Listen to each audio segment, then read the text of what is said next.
What a day in Tampa. Just perfect. Not a cloud anywhere at Tampa Stadium. The New York Giants against the Tampa Bay Buccaneers. And I'm Pat Summerall with Tom Brookshire, and I guess that T-shirt you got there sort of tells the story. Well, I think the Giants have come to a very tough place because they're 0 for 22, and these kind of shirts are out. It says, go for 0, and it shows the Buccaneer boat sinking, you know. And that's a tough kind of a team to play, Patrick. It really is. It surely is. Tom, I got to go to work. You stay here for a second. I'll see you upstairs. I think one of the main things that we ought to really keep in mind is that the Buccaneers have 7 All-Americans on defense. Now, they're young. The oldest veteran on the team for McKay is a 6-year man, Rudolph, who used to play with the St. Louis Cardinals. But they have talent, and they have a young team on defense, but they're good, and they play that 34 defense. So if the Giants are ever going to rush the football, they better rush the football today. Okay, Patrick, we're ready to go down the field there. All right, and the Tampa Bay Buccaneers are lined up to kick off with Alan Levitt in place-kicking position, Bobby Hammond and Beasley Reese, I believe, deep for the Tampa Bay Buccaneers. As I said a minute ago, you couldn't ask for a better day. Just perfect. The Tampa Bay Buccaneers, 0-8 this year, who have lost 22 games in a row. In fact, they have never won since they became a member of the National Football League. The Giants' record, 3-5. If you play against a team like the Tampa Bay Buccaneers, you say, I don't want it to be us. On the far side of the field, it's going to be Bobby Hammond. About the 28, before he's tackled by Larry Mucker, who is a backup wide receiver for the Buccaneers. Bobby Hammond, number 33, brought that kickoff back. What a year he's had. Incredible year, really, for the Giants. He's handled the ball 117 times and hasn't fumbled. Here's that offensive line. You can see that Mullen is, of course, gone for the year, it looks like. Michael Ochek's in for there. They're the receivers. Jimmy Robinson, Johnny Perkins, and the tight end is Gary Shirk. That's the starting backfield. Doug Coder back after being out with an ankle injury. He is not starting. This is Hammond starting in his place, and nothing doing for Bobby Hammond. David Lewis, the outside linebacker, threw for about a 3-yard loss. And the Buccaneers, in spite of the fact that their record is, well, it's 0-22, they are 3rd in the National Football League in attendance. Didn't you think maybe the Giants would throw on the very first offensive play? I'll be darned if Pisarcik has to throw on 3rd down all the time. They could really loosen this kind of a defense up by stretching them out early and making them make a mistake, you know? That's the secondary he'll be working against, and there is Joe Pisarcik, the quarterback. Behind him, Hammond and Zonka. A 3-man front by the Buccaneers, and this is Hammond. And Hammond got back what he lost the play before, perhaps, maybe back to the original scrimmage. The Buccaneers, as Tom Brookshire was talking about just a minute ago, with a magnificent defense, but with great problems getting points on the scoreboard, as have been the Giant problems. Here we go now with the passing situation. Both teams offensively in the air are about 40 percentile completions, but this guy can throw it a long ways. We've seen that. He has a good arm, but the percentage completion is not that good. A 3-man front by Tampa Bay again, and Pisarcik gives to Hammond and nothing doing. He gets back to the line of scrimmage. On 3rd down, the Giants are very conservative. And that Dave Pear, who plays the nose position, is some kind of a player, number 76. He was helped out by Dewey Selman. The Selman brothers, of course, the All-Americans from Oklahoma. And Dave Jennings, who's having a great year, back in punt formation for the Giants. And back deep for Tampa Bay, Anthony Davis and Danny Reese. Anthony Davis. Number 28 and number 46. Off the side of Jennings' foot, not one of his better efforts, and the Buccaneers will take over in pretty good shape. Only a 29-yard kick by Dave Jennings, and as I mentioned before, not one of his better efforts. And the Buccaneers will take over in the opening seconds of the first quarter. There is no score. Introducing the Ford in your future, the new Ford Fairmont. A new car designed for today and the years ahead. At 33 miles per gallon highway, 23 city, Fairmont has the highest mileage ratings in its class. Yet it has 90% of the head, leg, and shoulder room of most large cars. And base sticker prices for the Fairmont line start at just $35.89. Fairmont, roomy but with mileage like a small car, and the lowest stick price in its class. Test drive Fairmont, the newest, better idea from Ford. This is an Archer electronic smoke alarm from Radio Shack. It can save your life and property by detecting smoke before it's too late. And alerting you with a loud, continuous horn sound. It's on sale now at only $21.88. A small price to pay for so much peace of mind. Protect your home or business today with a low-cost Archer electronic smoke alarm. Only at Radio Shack, a Tandy company.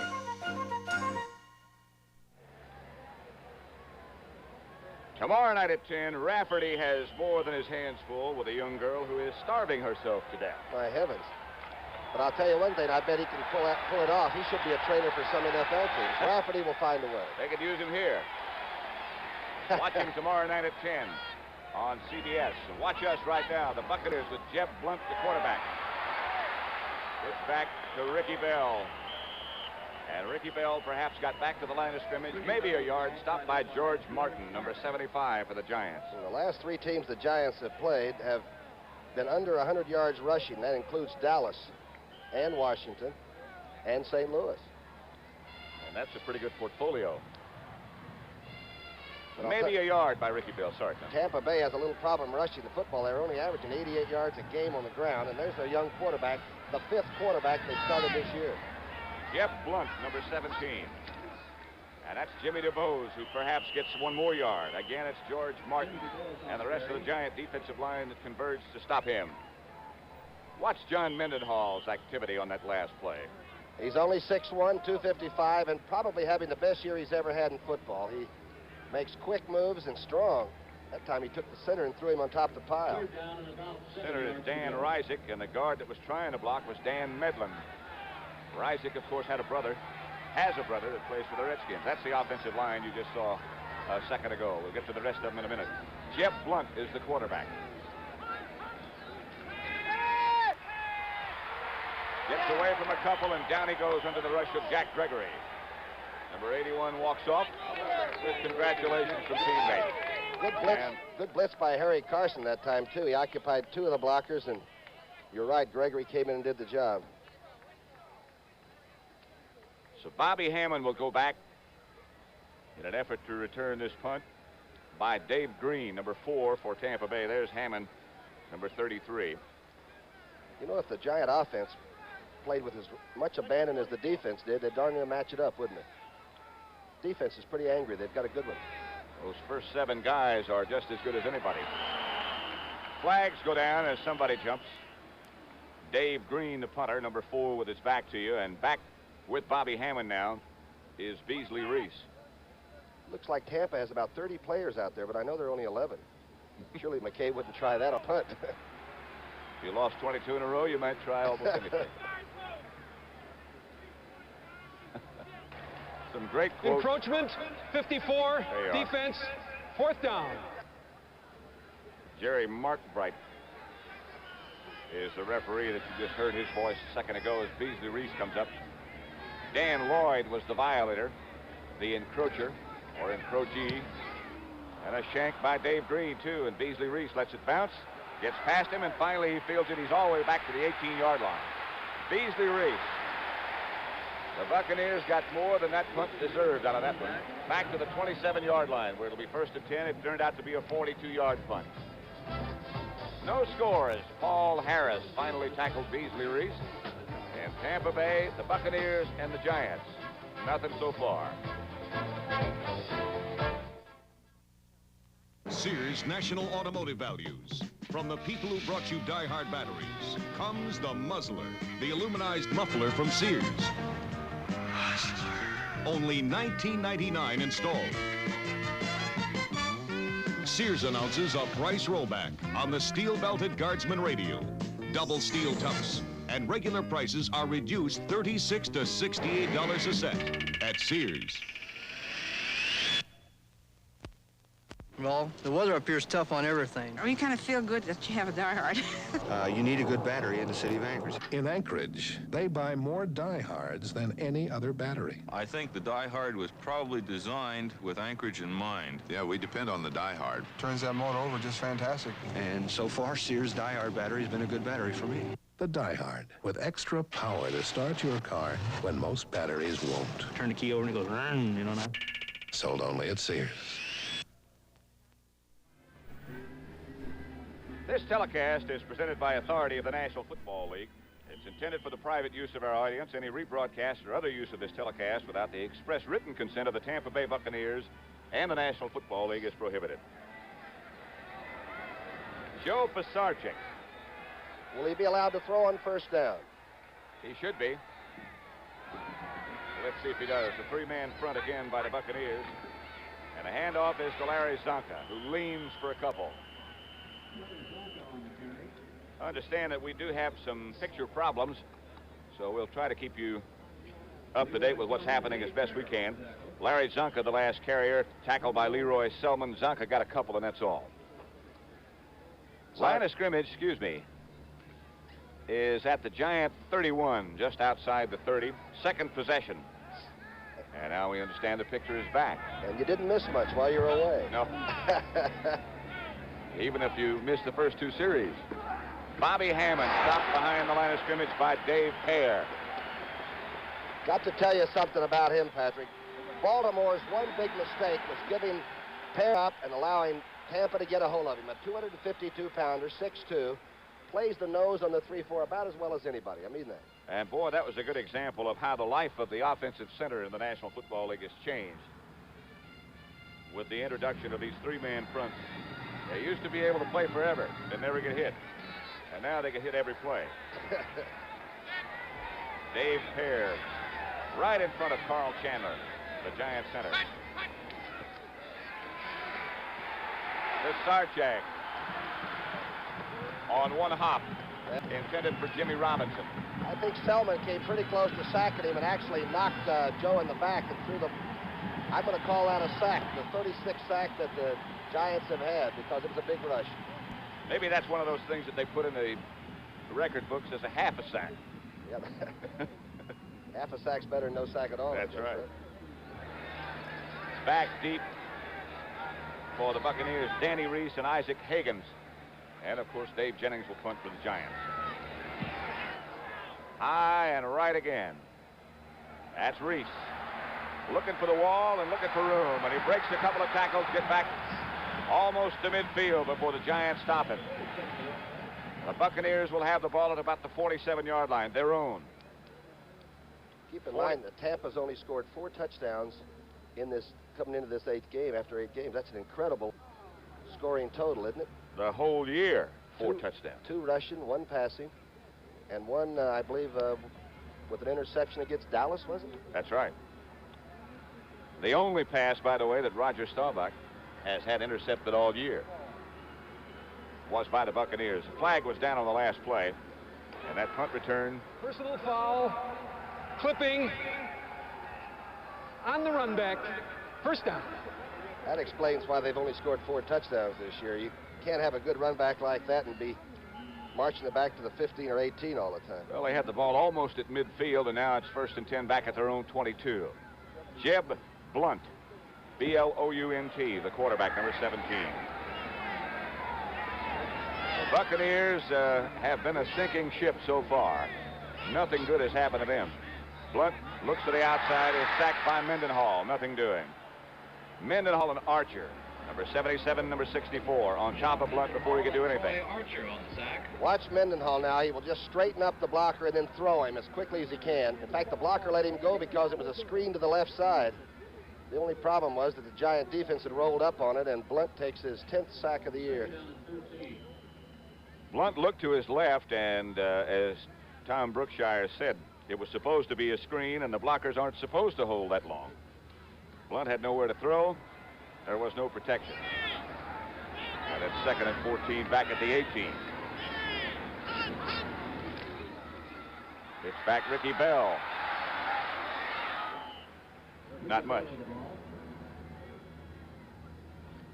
Brian Kelly made the tackle. Watch Brad Van Pelt. Here's one of the quality Giant players. The big draft, I guess 4 years ago now, plays it very well. And Martin, by the way, had been blocked. And Van Pelt, for a big man, can still make the small man's moves, can't he? Superior athlete. 6'5" and 240 perhaps. That's the Giant defensive line. Martin, Mendenhall, Archer, and Jack Gregory on second down. Here goes on third down, I beg your pardon. Here is Jeb Blunt. Complete. Struggle by Ricky Bell, but complete nevertheless, but not enough for a first down.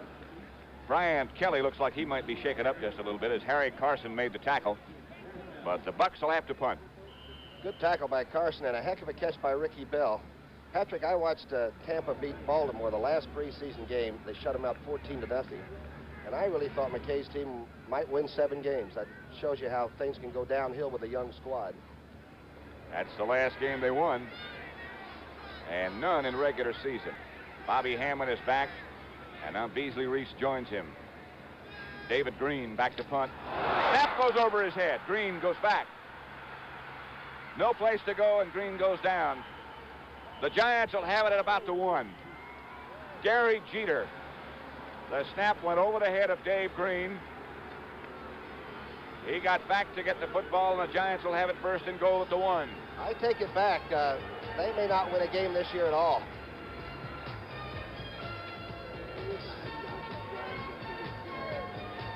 Nothing so far.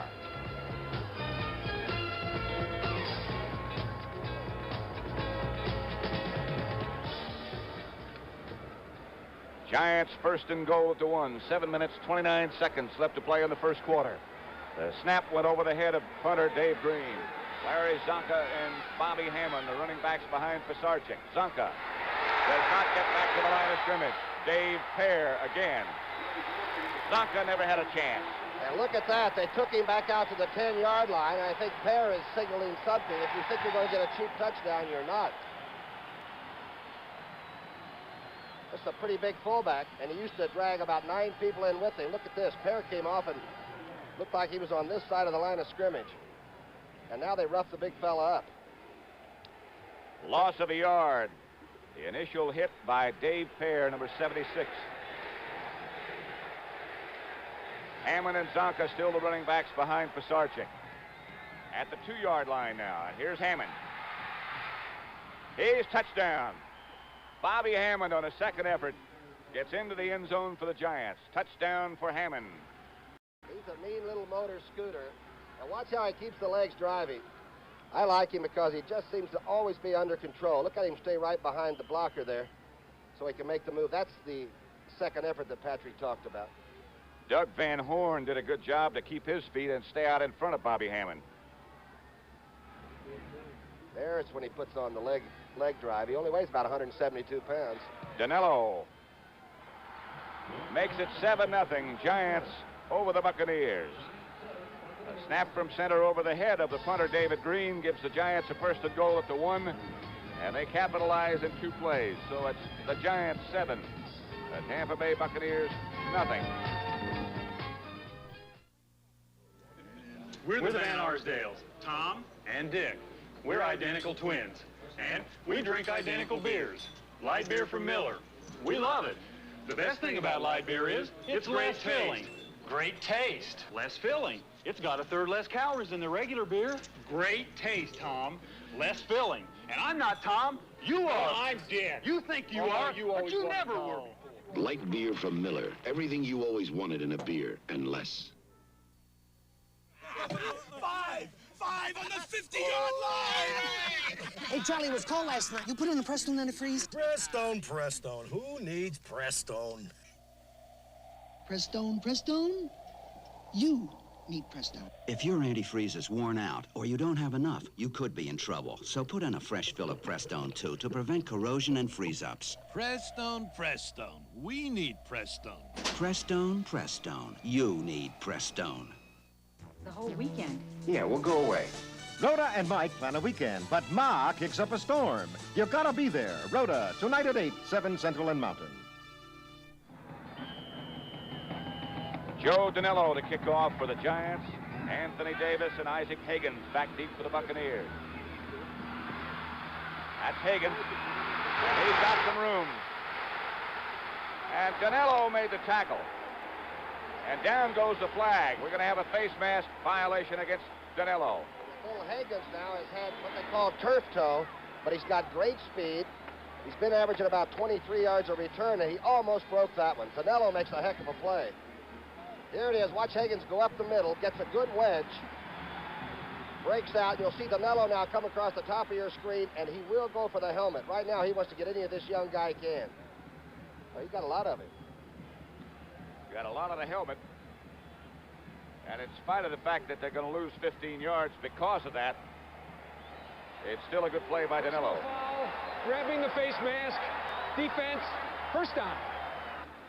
So it's a first down for the Buccaneers at the Giant 35. Jeb Blunt, the quarterback for the Bucks. And behind him, Jimmy DuBose and Ricky Bell. Bell to about the 30. Stopped by Jack Gregory. Ricky Bell on the carry. With help. Ricky Bell straight ahead. 196 yards is all Ricky Bell has, and he weighs about 216. An incredible athlete, but you know, they tell you the blockers mean something. They mean more than that, and they did at USC for him too. Ed Williams is now the other running back with Ricky Bell.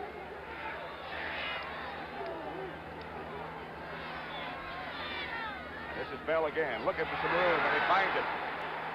To the 24-yard line, and a first down for the Buccaneers by Ricky Bell. Jim Steinke made the tackle. Patrick, that Williams is a 245-pound fullback who can block. Watch the fullback go straight ahead and pin the lineman down, who's in action already. It allows Ricky Bell to get outside. A super block by that big fullback. Big fullback is out, and another big fullback comes in. Jimmy DuBose in front of Ricky Bell as the Buccaneers operate out of the eye. That's DuBose. Flag goes down. DuBose broke down to about the 20. But from where the flag goes, you would expect a holding call. Tackling on offense, absolutely. Dan Lloyd made the tackle. I mentioned before that Brian Kelly was shaken up on the last defensive sequence by the Giants. And so Lloyd has taken his place. And the flag goes down against the Tampa Bay Buccaneers. Might have been Winans over there working against Troy Archer.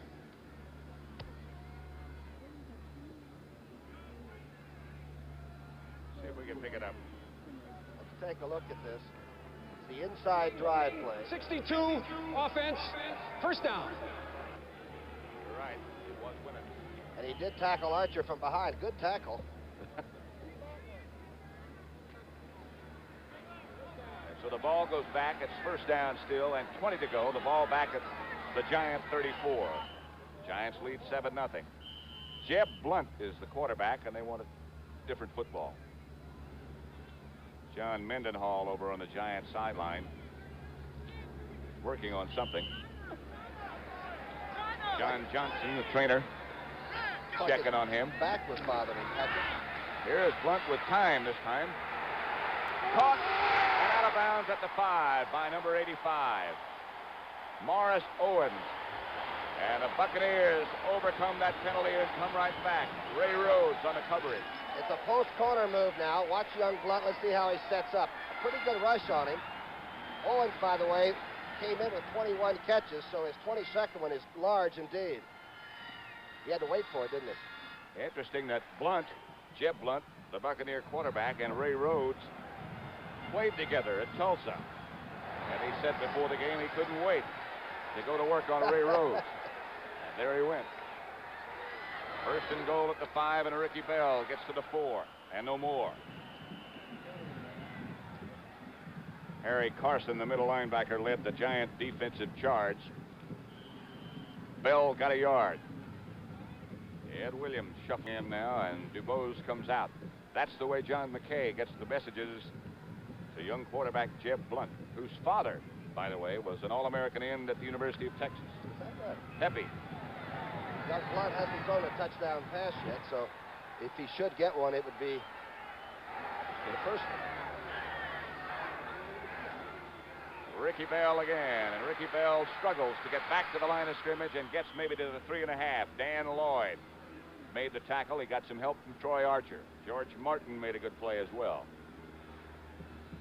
4.5 minutes left in the first quarter. Giants 7, Buccaneers nothing. The great thing about Lloyd is that he hits anybody, including his own players sometimes, but he is extremely combative. I guess that's about the only way you can play defense. And I'll tell you, the down 7 or the front seven for the Giants are extremely aroused. They're playing good. You could almost say that for both clubs. So it's 3rd and goal at the 4.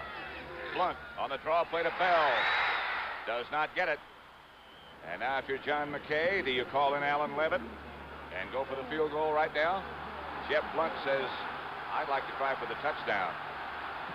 And that's what the fans want as well. Giants lead it 7-0. And by the way, you mentioned it earlier, despite their record, they are the 3rd leading team for attendance at their home games. That's an incredible mark. They average over 56,000 fans. Talk about a place they appreciate their team. It is now 4th and goal. About the 1.5-yard line, Ed Williams and Ricky Bell, the running backs. Jeb Blunt, the quarterback, gives back to Bell, and he won't make it. Brad Van Pelt made the tackle, and the Buccaneers do not get in. And Ricky Bell is on the ground, and it looks like he might be hurt. Van Pelt really wrapped him up. I can't believe this was the play that was going to score the touchdown, but here it is, right from the old eye. And Ricky Bell is stunned on the ground. Ricky Bell got up after that collision with Van Pelt, walked back to the Buccaneer sideline, and apparently it was just a loss of wind momentarily. The Giants 7, the Buccaneers nothing. With the price of most things going up, the sticker price of Pinto, the best-selling American small car, is coming down. As of October 3rd, new 78 model Pintos with more standard features will have a lower sticker price than last year's model comparably equipped. Important features are now standard, like AM radio, power front disc brakes, rear window defroster, tinted glass, and protective body side moldings. Ford Pinto, the best-selling American small car. Now more car for the money than last year. At Ford, the better ideas keep coming. Excuse me, do they serve clams here? No, and they don't serve turkeys either. Pardon, monsieur. It's your clothes. You'd look better in Hager slacks. Or a Hager sport coat and slacks. Even a Hager vested suit. A variety of outfits at prices that are easy to swallow. Voilà, monsieur. Table for one? Make that a table for 2. Hager, because looking good makes you feel good.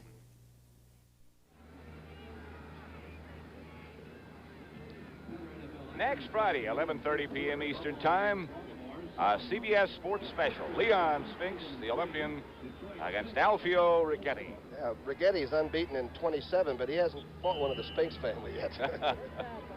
Welcome to the USA, huh? Next Saturday? 11:30 here on CBS. That's special. Leon Spinks, Alfio Rigetti.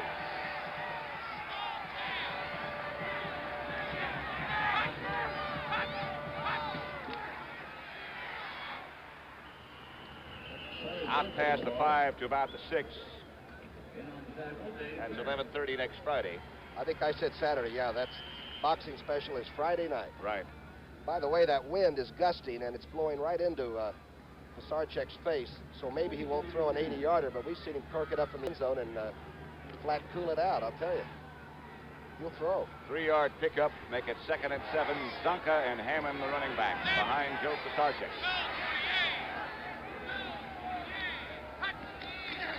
Hammond behind the line of scrimmage, a loss of about 3 for Bobby Hammond. Mark Cotney, the safety man, number 33, came up to make the tackle. Good defense. I guess right now the Giants don't want to make a mistake and let Tampa get back into the game, but they're going to be punting against the wind. I'd sure like to see Joe Pisarcik be allowed to throw it a little bit. Pisarcik, as he has been for the last 5 games, make this number 6 the quarterback for the Giants. He gives back to Hammond. Flag goes down at about the 2-yard line. Counsel Rudolph made the tackle on Hammond. He did not come near making a first down. And the holding violation will be against the Giants. Counsel Rudolph, by the way, has played in all 22 games for Tampa. Never had one post-game celebration where he could really whoop it up. Watch to the left now. You can see Pear working his way to the left from the nose spot. He's being buried, and that might have been where the holding was. 61, offense, declined, 4th down. Violation against number 61. That's the offensive center, Carl Chandler. But that's academic. It was declined by the Buccaneers, and they'll have to punt. The Giants will. And there's the guy who'll do it, Dave Jennings. Isaac Higgins and Danny Reese. Back for the Buccaneers, standing at just about midfield. Here's Jennings. This time he hangs a high, good one. That's Danny Reese. Back to the 50. Into Giant territory at about the 47-yard line. Stopped by Beasley Reese.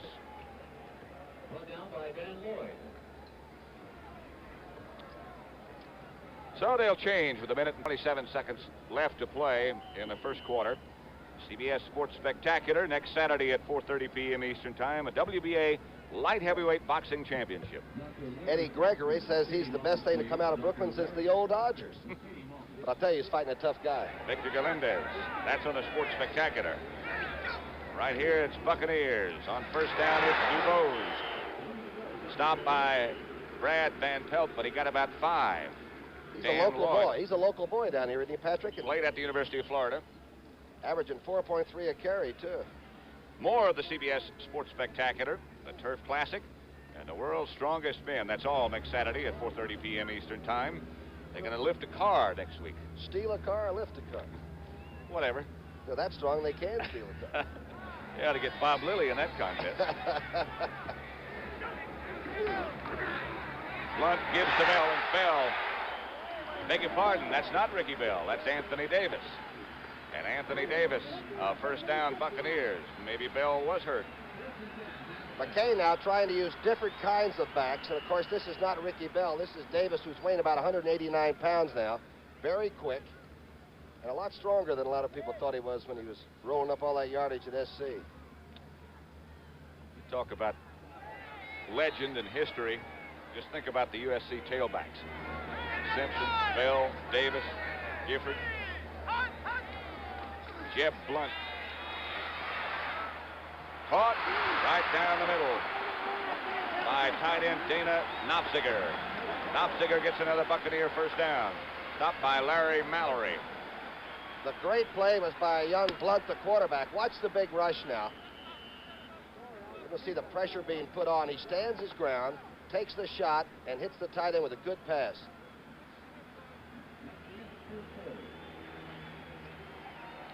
And so the Buccaneers have a first down. And that pass completion from Blunt to Knopziger, the last play of the first quarter. So it's Giants 7, Buccaneers nothing. Come on, Harry, come on. We're getting our picture taken. Special moments. Times of your life you'll want to remember in pictures. Smile, Howard. Smile. To help make those pictures look as good as they can, make sure Kodak paper is behind them. If you don't see these words, it isn't Kodak paper. Just look for this sign when you get your pictures. Kodak paper, for a good look at the times of your life. Gee, wasn't that fun? Who is the #1 investment firm in the East? Who is the #1 investment firm in the Midwest? Who is the #1 investment firm in the South? Who is the #1 investment firm in the West? You know who. Merrill Lynch. All around America, more investors turn to Merrill Lynch than any other investment firm. Sure, there are lots of investment firms, but there's only one Merrill Lynch. Panasonic invites you to take a picture of a voice with a Panasonic cassette tape recorder. Things was a lot different than it is now. All with built-in mics. Some with built-in radios. There are pocket models. Should last another 50 years. And even some that record in stereo. Say something. Come on, speak something. So take a picture of a voice with Panasonic. Say something, bark. Surprise, Johnny Kimbrough ran a 74-yard putback, and Buffalo leads Baltimore. And Kimbrough's old man was a pretty big one, too. We were talking about Pepe Blunt, the father of Jeb Blunt, the Buccaneer quarterback, being a great athlete. So was John Kimbrough. Blunt missed the handoff, has to keep it, gets to the outside, and gets about 3 on a broken play. Brad Van Pelt finally made the tackle. He missed the handoff and had a struggle. But Jeb Blunt, a second-year man from Tulsa, the Buccaneers got him from the Oakland Raiders. Terry Bradshaw had Lynn Swan with a 39-yard touchdown pass, and Pittsburgh's up on Cleveland in the first period. That score will change a lot. Nothing. New England, Miami. Seattle 7, the Jets nothing. Another surprise. The Buccaneers on the move in Tampa. Anthony Davis struggles inside the 20 to about the 19 before Harry Carson made the tackle. How many has he made? I bet Carson's made 5 tackles already. He is really moving behind the line. That's right. Blunt is 3 for 3 so far when he's thrown. And Billy Nelson, the quarterback coach, the old quarterback himself, says that this young man may have the leadership qualities they really need. Third, about 5 at the 19-yard line, and we'll see if Jeb Blunt can keep his 3 for 3 record. His 1,000% completion intact. He goes a long count as the Giants fake a blitz. And the Buccaneers might have been offside. Jeb Blunt throws in the end zone, where it's intercepted by the Giants, and he's going to try to bring it out. That's Bill Bryant. Flags down all over the place. I don't know if the play is going to count or not. There's an option, of course. The Giants will take the ball. I can't believe Bryant didn't stay in the end zone and get the touchback. The tight end was off. He beat it by about a count. Jeb Blunt went on the long count after the Giants started to fake that blitz. He probably tried to change the play at the line of scrimmage, but the whole thing was out of sync. Illegal motion, 83, offense, defensive pass interference, offset, third down. And all that confusion will be redone. That's the reason there was no receiver down there walking around. I guess they cut him down. Just to run down the rest of the officiating staff, the referee is Jerry Markbright. The umpire is Gordon Wells. The head linesman is Ray Dode. Line judge Bill Reynolds. Back judge Tom Kelleher. And the field judge is Ed Merrifield. The field general for the Buccaneers is Jeb Blunt. He gives to Anthony Davis. He might get that first down. He got out of bounds. Taken out by Larry Mallory. I like the offensive formation. It was from a pro set instead of the I. And just the very fact that you flex the backs on either side. This is the play we were looking for on the goal line. Watch how quickly Anthony Davis gets outside. Good blocking on the tight end's Nofziger's part. But the pro set gives those backs a lot better chance to get outside once in a while. And he got outside enough to get a first down for the Buccaneers at the 14. It'll be first down for the Tampa Bay Buccaneers with 13:25 left in the second quarter. It's the Giants 7, the Bucs nothing. On a quick count is Anthony Davis. Down to about the 10. Jack Gregory came over, pursued, and with help from Brian Kelly made the tackle. You know what I like about the Tampa offensive team, other than that they don't score very much, is that they really look like they care, though. Anthony Davis right now looks like his junior year at USC. They're still jumping, and they think they can win the game, and they don't feel like they're out of it. Ricky Bell started at that running back spot for the Buccaneers. He was shaken up on a tackle by Brad Van Pelt, and Anthony Davis has taken his place. Again, the pro set. Jeb Blunt had no chance. Troy Archer put himself inside the Buccaneer uniform. I'll bet you Archer didn't know he had the man with the ball, but he didn't care. Watch number 77. If it's handed off, that's all right. He gets one free one with the quarterback. 51, the offensive center, is Ryzik, who had the responsibility of cutting off Archer. And that's got to be one of the toughest jobs in football. You want one of those big nets, and one of those long forks that you can work with. It's almost an impossible task. Mendenhall is still resting. Blunt this time has adequate protection. Picked off by Brad Van Pelt. Intercepted by the Giants, and the Giants will take it over at the 6. Got to give Archer some of the interception. Number 77 came like the train. Here it comes. Look at him over the block. He's down and takes the knees of Blunt when he was trying to throw the ball. Super interception by Van Pelt, and he paid for it. And the Giants will take over the football at their own 6-yard line. It'll be 1st and 10 from that point. 7-0, they lead. Introducing a new 1978 Ford Granada, the ESS. Can you tell it from this impressive $20,000 Mercedes 280 SE? Granada, Mercedes, Granada, Mercedes, Granada, Mercedes. The new Ford Granada ESS. See how close you can come to the look of a $20,000 Mercedes at the price of a Granada. When America needs a better idea, Ford puts it on wheels. There's this big argument going on about light beer from Miller. Right. Some guys argue the best thing about it that it's less filling. Yeah, that's true. It has a third less calories than their regular beer. Other guys say the best thing about it is great taste. Here, here. I feel very strongly both ways. After all, I'm not the kind of a guy who ever gets into an argument.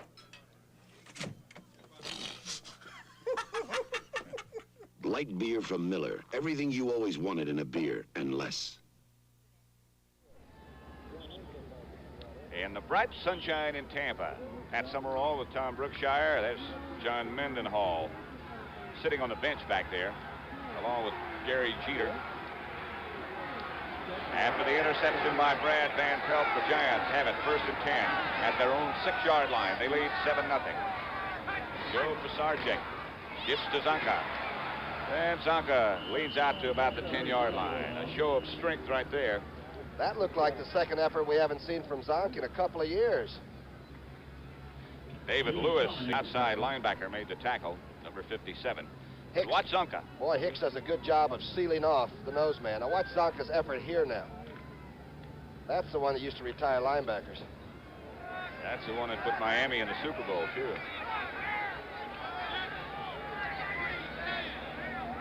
4-yard pickup by Zonka, so it's 2nd down. And Larry gets another shot. And he really gets a shot, this time from Council Rudolph. Dewey Selman, number 61. The Selman brothers of Oklahoma. Both are quality players. You ever seen their daddy? No. About 5'10". But Mama's 6'7". I hate to ask you how much she weighs. Really some family, though. The whole family plays well. And I'm told the defensive end, Selman, is just about as good a pass rusher as there is around. Very, very quick. 3rd and 4 for the Giants at their own 12-yard line. The score is 7-0. The Giants lead the Buccaneers. Here's Bobby Hammond breaking into the secondary, and Hammond gets the 1st down out to about the 25, maybe the 24, but enough certainly for a 1st down. Mark Cotney made the tackle. Wide a block right in the middle by Chandler. Watch Carl Chandler take on Pear and turn him to the outside, do a heck of a job standing straight up. And Hammond hits the hole very quickly, and it doesn't have to be large. I like his act. His act is good enough for a 1st down, and he's been impressive every time we've seen him.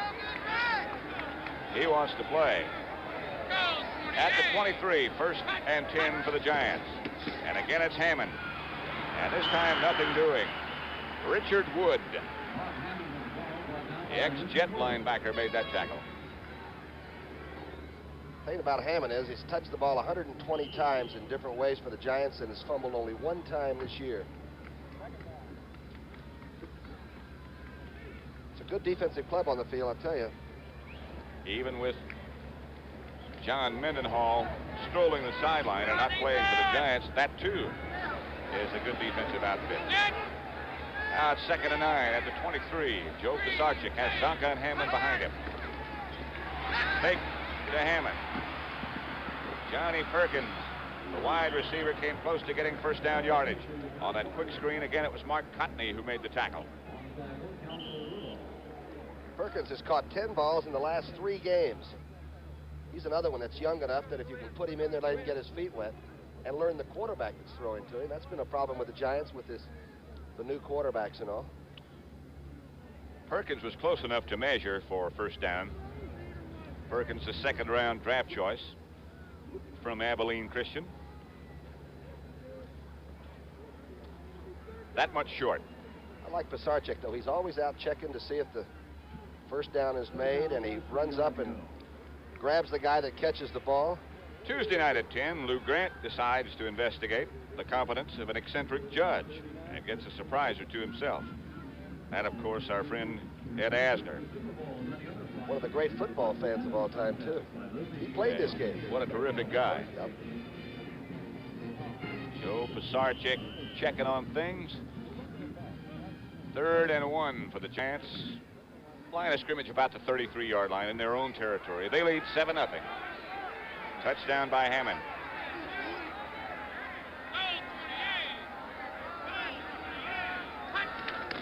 Pisarcik fumbles. Who got it? They're still scrambling. Pisarcik didn't know where it was. Buccaneers. That's only the ninth fumble the Giants have lost this year. He never did get it. The snap was firm as it should be, but it bounced off feet and back into the pile. Look at Joe. He didn't know where it was. What a terrible feeling. Now he does. Leroy Selman made the recovery. And the Buccaneers take over 1st and 10 at the Giant 32-yard line. They've had some chances, but they don't have any points yet. Well, that ball was bouncing around wild like somebody had taken the air out of it. Took a long time to recover it. First down, Buccaneers. Jeb Blunt still the quarterback. Anthony Davis. And he gets to the 30, stopped by Dan Lloyd. Brian Kelly has gone to the locker room, by the way. So Lloyd will be doing most of the playing from now on. Kelly has something wrong with his foot, either in that arch area or not a tremendously serious injury. We want to make sure everybody knows that. 2-yard pickup by Anthony Davis. Makes it 2nd and 8 at the 30 for the Buccaneers. The field is a little chewed up out there, not from football players, but they had 2 bands putting on an exhibition yesterday. First time I ever heard of that. Here's Davis. Davis to the 25, to the 24 before John Mendenhall, who's back in the game now, made the tackle. Rising gets a pretty good block this time on Archer. This is from the eye. He's allowed to go wherever it opens up, and nobody is probably better than that than Anthony Davis.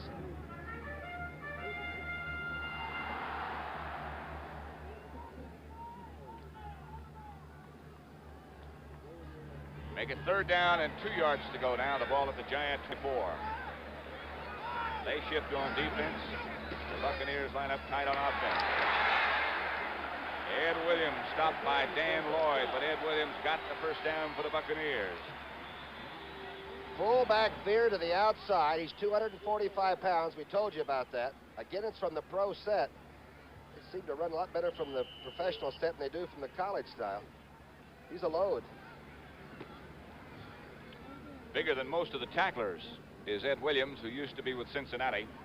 And it's a first down at the 20 for the Buccaneers. They have not scored in this game, and they've had trouble scoring in a bunch of games. This will be Anthony Davis, and nothing doing. A spin-around tackle by Troy Archer. He's going to be a player. Oh. He already is. He's one of those real quiet fellas, you know. If you speak to him before a game, he says yes, sir, no, sir. He's scary, though. Davis, by the way, had 25 yards before that carry, so he probably has 24. Anthony Davis, of course, one of the 2 All-American tailbacks at the University of Southern California to be playing here. The other, Ricky Bell. You imagine Davis with a long gainer for the year of only 35 yards? No, I can't. 2nd 11 at the 21, and here's Jeff Blunt. Firing. Overthrown. In the corner of the end zone, Ray Rhodes was there, and John McKay, Jr. J.K. McKay, the coach's son, the intended receiver, number 89. Tell you, Jeb Blunt really got drilled, too. He gets back up rather well. I don't know how sometimes. 6'3", 200, Jeb Blunt. Jeter that time really buried him. Legal pass rush, but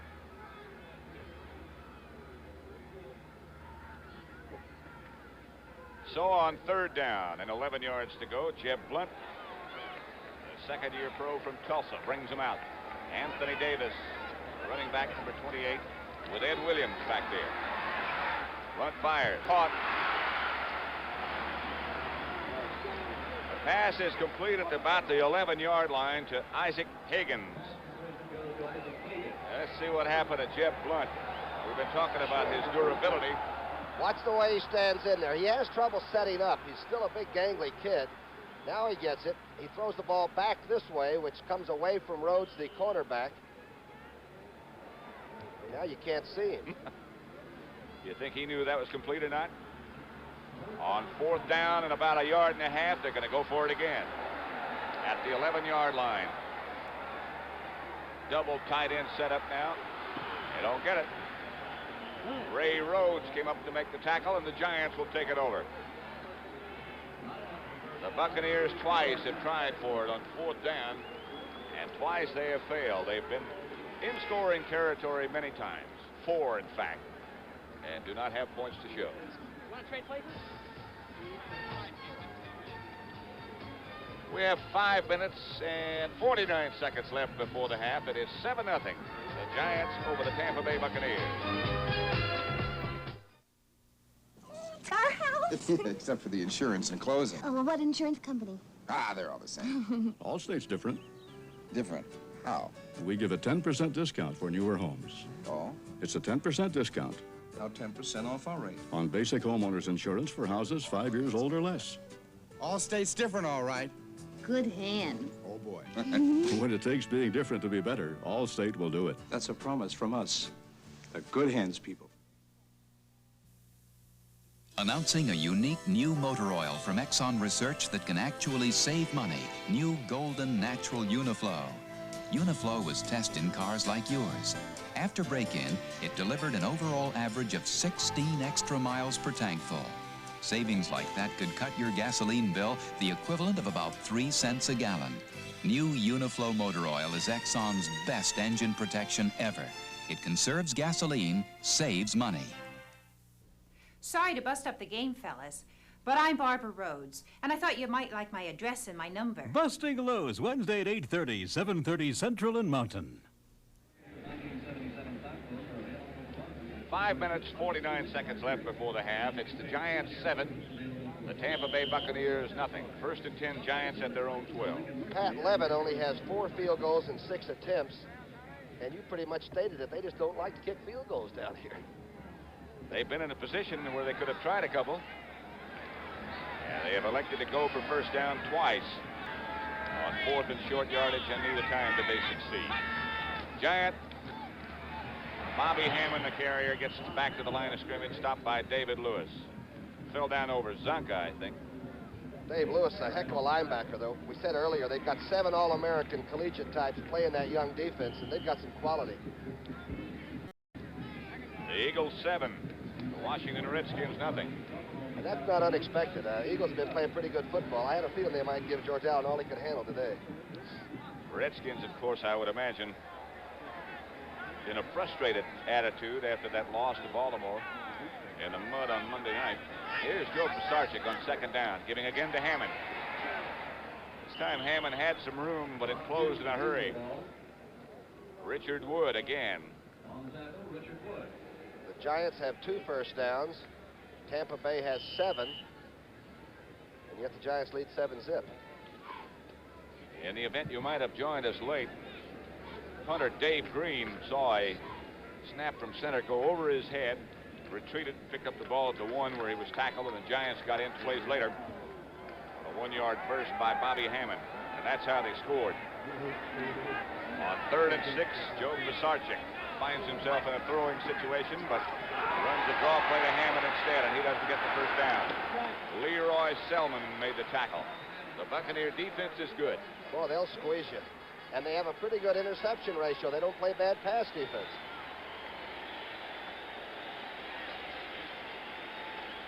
Danny Reese and Isaac Higgins will go back deep for the Buccaneers. There they are. And deep for the Giants, the punter Dave Jennings. Number 13 is having an outstanding year.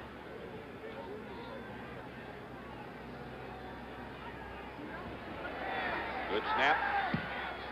Low kick. Juggled by Danny Reese. And Danny Reese goes down the sideline. He might go. Gary Shirk is back there with him, and what a play by Shirk. Gary Shirk saved a touchdown. They've been threatening to break one of these. They held a low kick extremely well. Now watch him slip in between here. I don't see any clipping flags, and Shirk really makes a good defensive play. Watch the left of your screen now. There's the tight end. Even beats a clip to get the job done. Number 87 doesn't make that tackle. We might have a tie football game. As it is, it's a first down for the Bucks at the Giant 19. 3 minutes, 41 seconds left to play before the half. The Giants lead 7-0. I believe that's Ricky Bell back in the game for the Buccaneers, and he perhaps got a half yard, and now we hear some boos for the first time. He's all patched up. Ricky Bell's problem this year has been that he's fumbled at crucial times, I think, and perhaps the fans remember that. First victory, they'll forget all about that. Yep. Jeff Blunt is the quarterback. Ricky Bell, the tailback. Ricky Bell gets the chance again. Bell gets down close to the 12-yard line before Larry Mallory made the tackle. Not a first down. About 2 yards shy of that. Baltimore 17, Buffalo 7 now, as I think Lydell Mitchell has got his act going. Scored twice. Looks like Baltimore may be close to being in New Orleans one of these days. That'll be a pretty good playoff. Pittsburgh 14, Cleveland 3. How'd that happen? Bradshaw threw one touchdown, I know. Rocky Blyer scored from 2 yards out. The Browns have never won at that stadium in Pittsburgh. Looks like they might not again. The Buccaneers do not quite get back to the line of scrimmage. Harry Carson made the tackle on Ed Williams. And it'll be 4th down again. And what happens? This time we'll see Alan Levitt. He must really be paranoid if they get down there and don't call for him, and now they do. What does the kicker think about, Mr. Summerall? What's he thinking about? Anything? He's thinking, I guess they don't want me. He's 4 for 6. He didn't begin the year here, but since he has taken over the place-kicking chores, he is, as Tom Brookshire said, 4 out of 6. There's Alan Levitt from the University of Georgia. And a timeout with 2 minutes to go, and Levitt will have a chance to think about all that pressure and all that stuff we're talking about. Is that good? I don't think it is, but we'll see how he feels. The closer you shave, boys. The closer you shave, boys. The more you will need. The more you will need. Great balls of comfort. Great balls of comfort. To do it with ease. Great balls of comfort. Oh, just let Noxzema. Noxzema. Cream ya. Great balls of comfort to you. The closer you shave, the more you need soothing, medicated Noxzema. Great balls of comfort to you. Woo. For the millions of people who need a full-size car, introducing the 1978 Ford LTD. If you need 6-passenger space, if you need a roomy trunk, if you want mileage like this, then the full-size 1978 Ford LTD could be just the car for you. LTD, a better idea from Ford. The line of scrimmage is the 13-yard line between the 12 and the 13, so the ball ought to be teed up at about the 20. So it'll be a 30-yard effort by Alan Levitt. He's 1 for 1 from this distance, so we noticed that he didn't go into the huddle. He's been doing that so that he wouldn't look into anybody's eyes. Well, nobody look at him anyway. Dave Green, the punter, will hold, and Alan Levitt, the place kicker. Well, I guess that's why they don't have many field goals. Ernie Jones got a hand on it. It is not good. And the Buccaneers once again come away with no points. And the Giants will take over. 3 seconds for him to miss that field goal. So that's how much time is left before the half.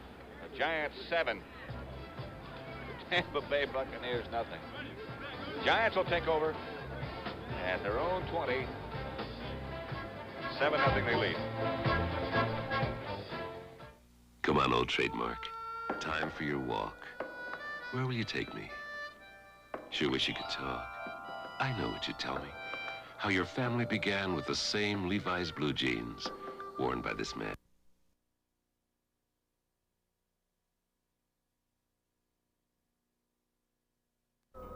Dressed in your newest edition. Sums it up right there. Levi's sportswear. Hey, trademark. This looks like the place where tomorrows begin. Your family's future. Sure looks like it should. That's right, little trademark. Levi's don't have to be blue. Just have to be good. The Giants 7, the Buccaneers nothing. The Giants scored a touchdown by Bobby Hammond. A 1-yard drive in 2 plays. But not against, that's right, the long drive, but not against this defense. This defense has been bristling the whole darn first half, I'll tell you. Buccaneers on the D right now. Joe Pisarcik, the Giant quarterback, with just under 2 minutes left to go before the half. And now he's going to throw on first down. And he does. Gary Shirk. Shirk out close to the 48-yard line before Cedric Brown may tackle. A great block up front by Hicks. Watch Hicks, the right guard. Watch him cut, pare down, and the vision is absolutely open for Pisarcik. And it was sort of a straight by the tight end, which really clears him out and gets him away from those linebackers on that 34 defense. Good play. Larry Watkins is now the Giant fullback in place of Zonka. The other running back is Bobby Hammond.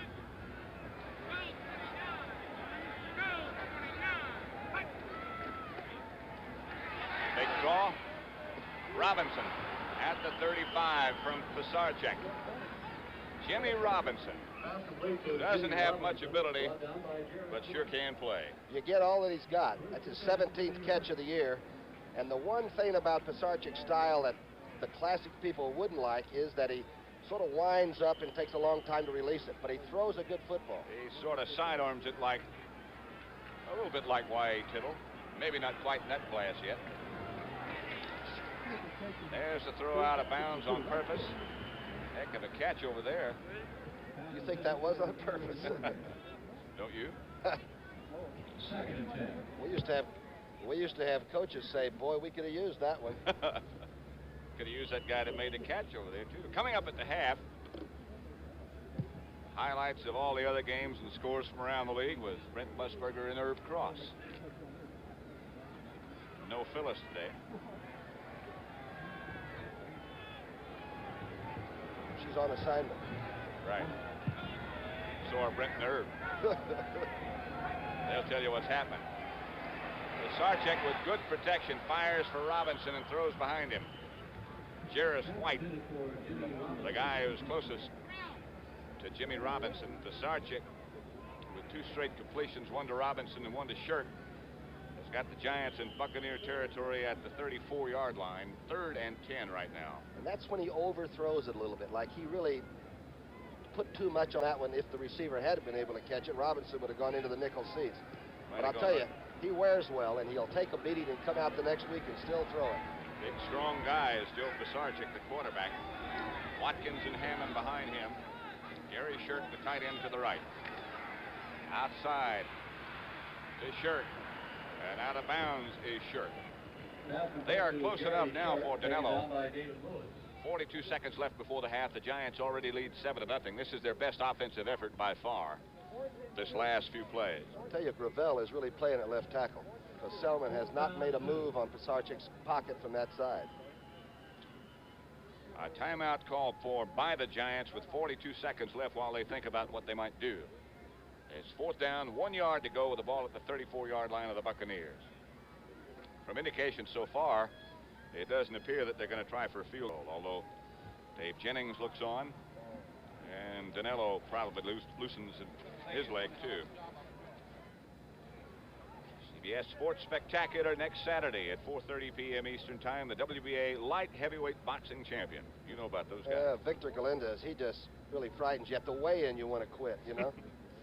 But Eddie Gregory's a tough guy from New York, and he thinks he can do a job with Victor. We'll see.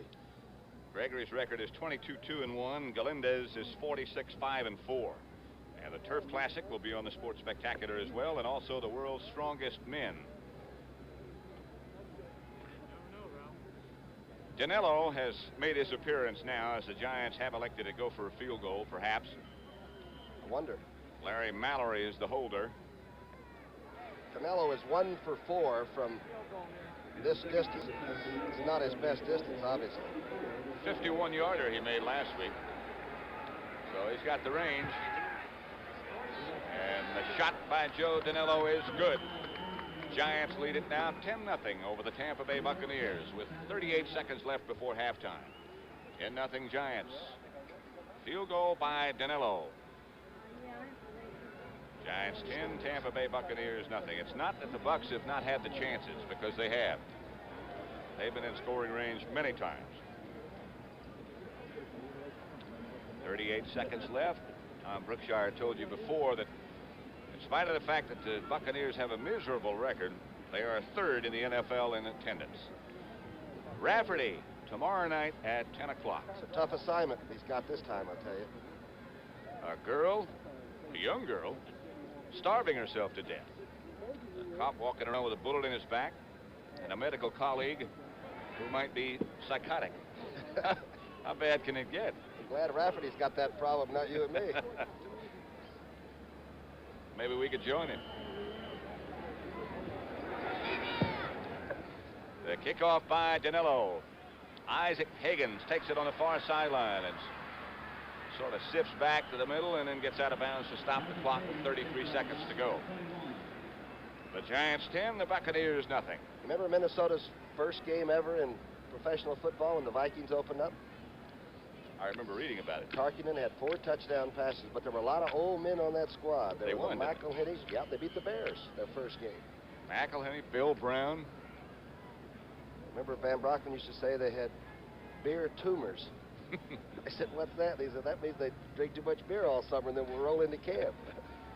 He used to call Tarkington the Peach.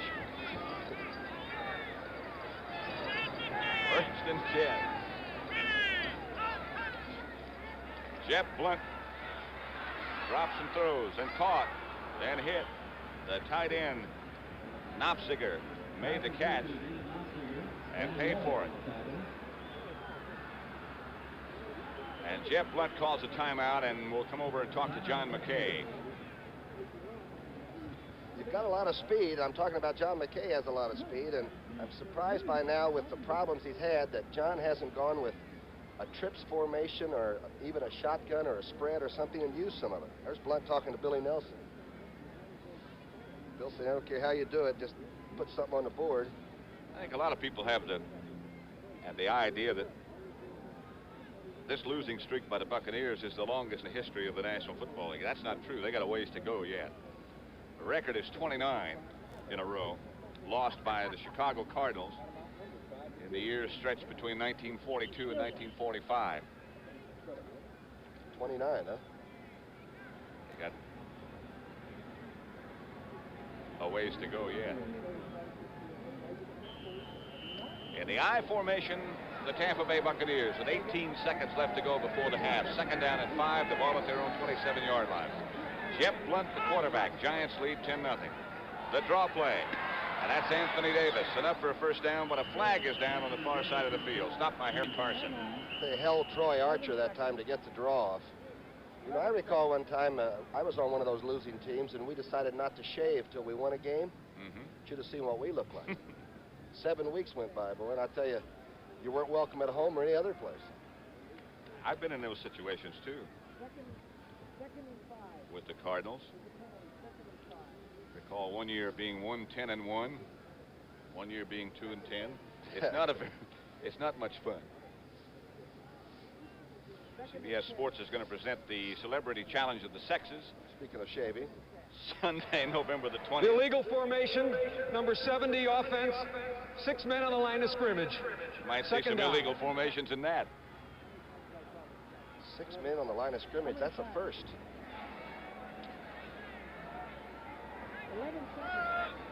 2nd and 9. The ball at the 22. That was an illegal formation. Speaking of challenges, you got to have 7 men on the line. 11 seconds. Jeff Blunt again calls the draw play. Ed Williams, the ball carrier. Dan Lloyd, the tackler of the ball carrier, and that ought to be the last play of the first half. The Giants 10, the Buccaneers nothing. Tampa's been shut out. What, 8 of the 22 losses have been? 8 of the 22, and there have been 3 more times that they didn't score a touchdown. So in their losses, the 22, 11 times they haven't scored a touchdown. All those zeros get embarrassing after a while. They gotta be just a very, very humbling, humiliating feeling. 10-0. Service by the National Football League. First half statistics. Incredible. Look at the rushing yardage for Tampa Bay, 65 at half. They've been averaging just a little over 100, so they're really moving the ball better on the ground against a tougher defense than we were giving them credit. But the problem is that Blunt's team, and that's all of the Tampa Bay Buccaneers, can't get any points right now. Score is Giants 10, the Buccaneers nothing. 4 times the Tampa Bay Buccaneers have been in position to score. There's Joe Pisarcik. 4 for 7, Joe is, in the first half. Giants had a off-season training camp here in Tampa. Pisarcik showed up weighing 240 pounds. That's when he was the bouncer at that Fort Lauderdale watering hole, wasn't right, he? right. They made him run back. And he's now 215. It is 10-0. The Giants over the Buccaneers. Tampa Bay has lost every game they've ever played in regular season. Pat McKay was saying earlier that the very first game they ever played was in Houston. And they got into the Astrodome and they went back under after their first workout before the game, and they got lost under the stadium. And they had to get direction to get back, and they just got back in time for the opening kickoff of their very first game. So it's been confusing right from the gate. Somehow he knew it wasn't going to work out. The Buccaneers will receive the second half kickoff. A cool, crisp day in Florida. Great day to play. Tampa Stadium, where they've been averaging over 56,000 per game, watches the second half kickoff go to Anthony Davis, and Anthony tries to get to the outside and does, and finally gets back across the middle and up to the 25-yard line, maybe the 26. Stopped by Andy Selfridge. Some doubt about whether or not he'd be able to play, but there's Anthony Davis. A little ad-lib quality there I liked. He almost turned it back against the grain and recaptured some of those moments. I sometimes think in professional football we get so programmed these days that you can't use your natural innate ability, which is sometimes to go where it looks good. Well, Anthony Davis certainly has that capability. Right now he's resting that capability, and Ricky Bell is the tailback with Ed Williams, the fullback, in front of him. And Jeb Blunt still the quarterback. And Blunt's going to throw on the first play. And fires down the middle under the 85. Makes the catch, Morris Owens for the Buccaneers. A Buck first down. I really like the way Morris Owens catches the football. He really gives himself up. The inside fake, by the way, held the linebacker, so it did open the area up. And watch Blunt come straight over the top. And I'll tell you, Owens keeps his eyes on that ball and doesn't worry about the footsteps, does he? Carson and Stanky made the tackle, but it's a Buccaneer first down, 1st and 10 for them at the 40-yard line, their own, with 4 minutes and 20 seconds left to play in the third quarter. Giants 10, Buccaneers nothing, and Blunt is coming out firing, and does. Ricky Bell, the catch. About 7 by Ricky Bell coming out of the backfield. He fought that ball a little bit, didn't he? Yeah. If he'd have been able to put the ball away, I think he had at least 10 yards. 2 passing plays in a row and good pass blocking. Here comes the back under now, and he fought it a little bit. He might have been able to split a couple of guys. I wonder if he perhaps doesn't have great hands. Maybe that's why they don't throw to him much. Well, he certainly never had to catch much at USC. He was always the deep back in the I formation out there. If he didn't carry it, he wasn't involved. And here's Ricky Bell again, trying for the first down, gets to midfield. A lot of controversy during last year's draft period. I'm sure you'll recall that, as to whether or not the Buccaneers should have taken Tony Dorsett or Ricky Bell. I think the Southern California influence prevailed. Just looking at Jack Gregory, number 81, and he does everything so darn low-keyed. It's hard to believe he's playing such good football, but he is very steady.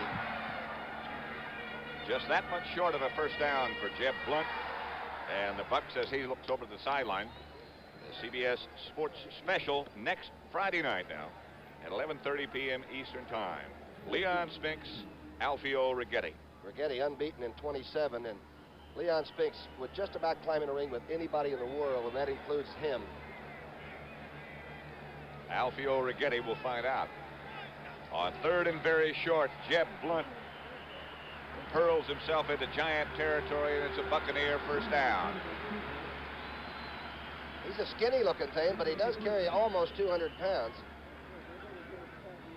200 pounds out there is not much. Just barely adequate. Played collegiately at Tulsa. Jeb Blunt brings that Buccaneer offensive unit out at the Giant 49, first and 10. Third quarter action, and here comes motion. And Blunt looks to the outside and throws the quick score out. A broken tackle by Isaac Higgins. And Higgins gets down inside the 40. Brad Van Pelt made the tackle. A good throw by Blunt. Blunt now is 8 for 10, and look at this quick out. This is not a bad play for him to call when they get down close and they have to get a few yards. This is a safe play, and sometimes can be dangerous. Higgins has got great speed. Good play by Van Pelt. Funny you were talking about that play in the first half, about where had it gone. Cornerbacks just hate that play. They brought it back. Blunt gives to Ed Williams, and Ed Williams gets to about the 36 before Harry Carson makes the tackle. Troy Archer gave him some help. It is 10-0, the Giants over the Tampa Bay Buccaneers. Giant record 3-5. The Buccaneers 0-8. Something's happened to the Buccaneer team at halftime. Either the defensive team shouted at them or something, because they're a lot crisper coming off the ball on the line of scrimmage now. They have been shut out in 8 of those 22 losses. 3 other times all they got was field goals. So half of their losses were without touchdowns. Ed Williams sees Blunt's pass go behind him and can't hang on. Harry Carson broke up that play. I'll tell you, Martin almost intercepted it. He scored once this year, didn't he, in that first win over Washington? Watch how number 75 almost gets his hand on it. Well, he was already going down. I guess he wasn't upright. About the best thing you can say about that play is it's a good thing for him he didn't catch it. Mendenhall was looking for the poles, as they say, the goalposts, huh?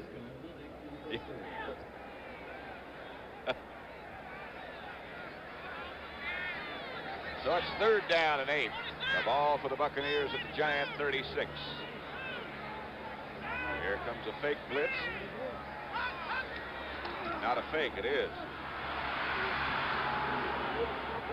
Brad Van Pelt and Ernie Jones led the charge. Jeff Blunt fumbled. The Giants have the football. And now they're still fighting over it. They may not have it for long. Carlton and Mendenhall tangled up on it. Archer came out with the football, and I've never seen so many white shirts get to the quarterback at once. At least 5 made contact. And here come the boos for the Buccaneers. Watch it again. Watch this now. The blitz came. There's Van Pelt. The safety's coming too. And Archer. And somewhere along the line, the hog bladder came out of there, and Archer found it. I guess that's known as a triple sack. 10-0 Giants over the Buccaneers.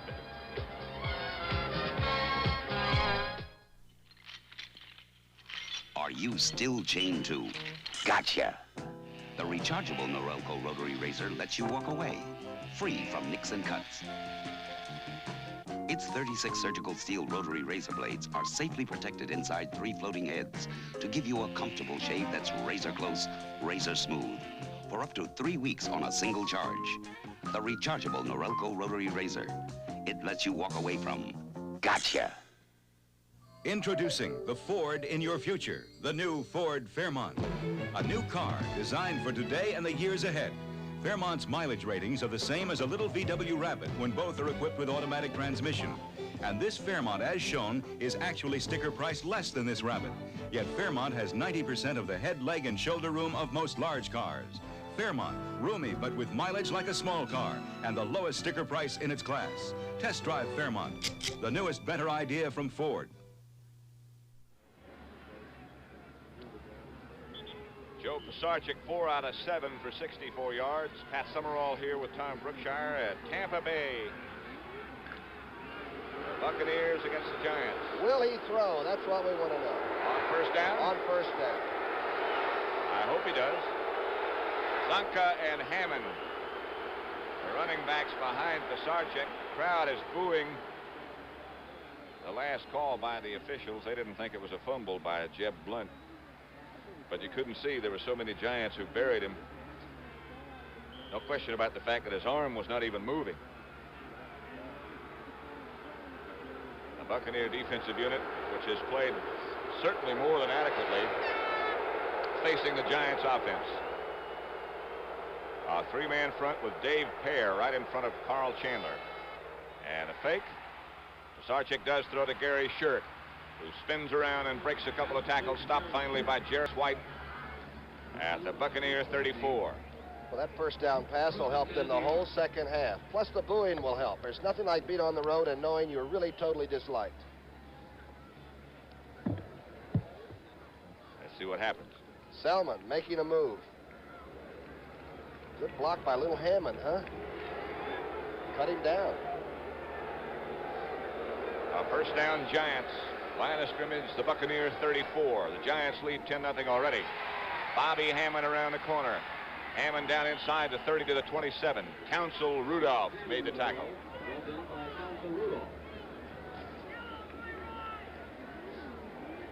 Hicks is playing hurt, but playing very well today. I noticed him warming up. Big John must have some gimpy wheels. It takes him a long time to get it fluid, but he's doing a pretty good job blocking. He's been hurting in various ways all year long. That, too, can be frustrating when you never quite get well. Tom Mullen. Mullen, of course, is not even dressed. Second down situation, Giants now, and Larry Zonka gets hit at the line of scrimmage, and with that great drive of his, still manages to get back to the line of scrimmage and more. Hey, this game can get a little tacky now. I notice the guys are being very abrasive toward one another. All right, watch Selman. This is the little Selman brother. He's only about 248 or 250. Zonka makes the contact. Mikulocek just decides to illegally force the action. Linemen love to do that, don't they? That 63 is the other Selman brother. That's the big one. Not a first down by Zonka. About a yard and a half shy at the 26. Giant third down situation. Sarchik's going to throw. They're going to try. And down he goes, and that might have been a late hit. And very, very upset is David Lewis. Council Rudolph came in about 10 seconds late. And you just really can't pull this one off. Watch it now. Pisarcik gets the rush. Gets tripped up a little bit there by the linebacker, and he's down. Obviously, you want to stick the other guy, but boy, when everybody's watching, that's really the nose. Personal foul, unnecessary roughness, number 78, first down. Council Rudolph was a late hitter. There's a Buccaneer down at about the 38-yard line. There is that meeting at Cecil Johnson being attended to by the Buccaneer medical staff. The Giants will pick up a first down after that call against Council Rudolph. Those are the kind of things that make you lose. Where's Daddy? He's outside. What's he doing? He's with some people checking air in their tires. How come? Because if you don't have the right amount of air in your tires, it isn't safe. But why does Daddy have to do it? Because he's a good rich dealer. When he's done with the tires, is he gonna check the air on the blimp? Tires you can trust. B.F. Goodrich. The other guys.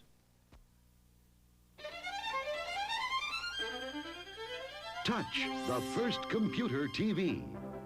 Magnavox Touch Tune Color Television. Touch, and lock in computer sharp color, computer fast.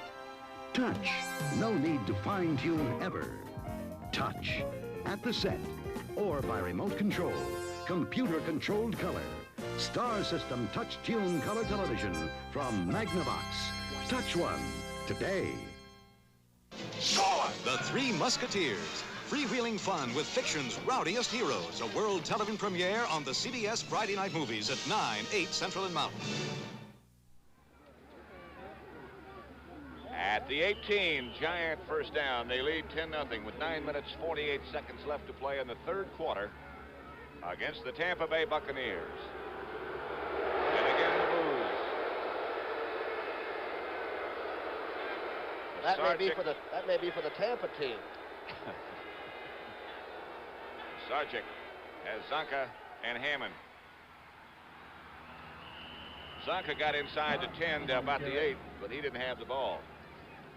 It's funny how the lead blocker scores a lot.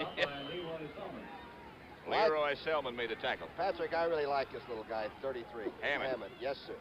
We see him take a punt back against Dallas, and he didn't spike it in anybody's face or anything, but he put on quite a show when the Giants were having a tough day, and I just think he likes to play football.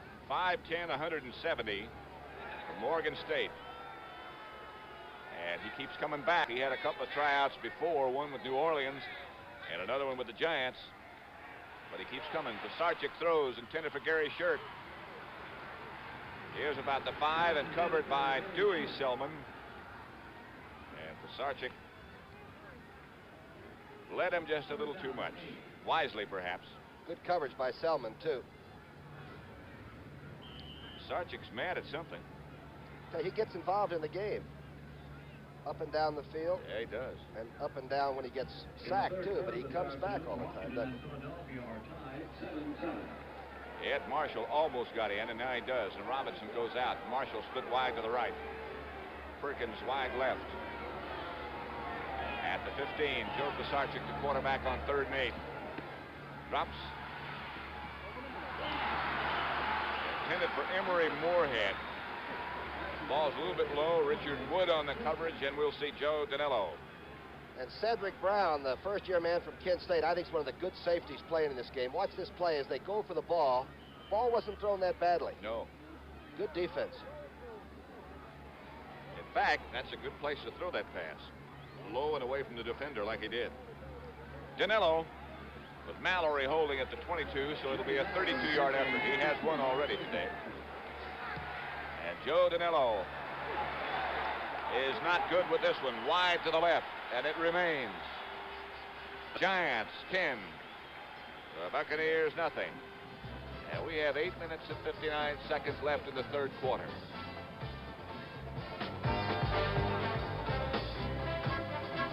The Giants are impressive with that offensive effort, but no points.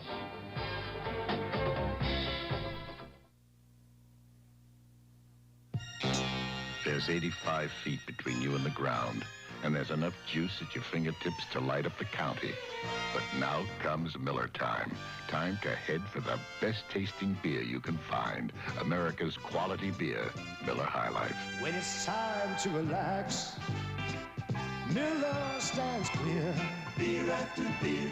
If you've got the time, we've got the beer. Miller Beer. Ever get the feeling that you wanted to cut out? Go home, Mustang. Mustang.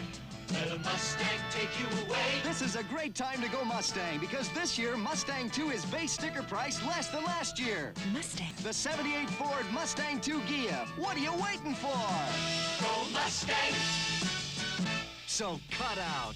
Go Mustang. A better idea from Ford. Pittsburgh 28, Cleveland 3. That's the third quarter score.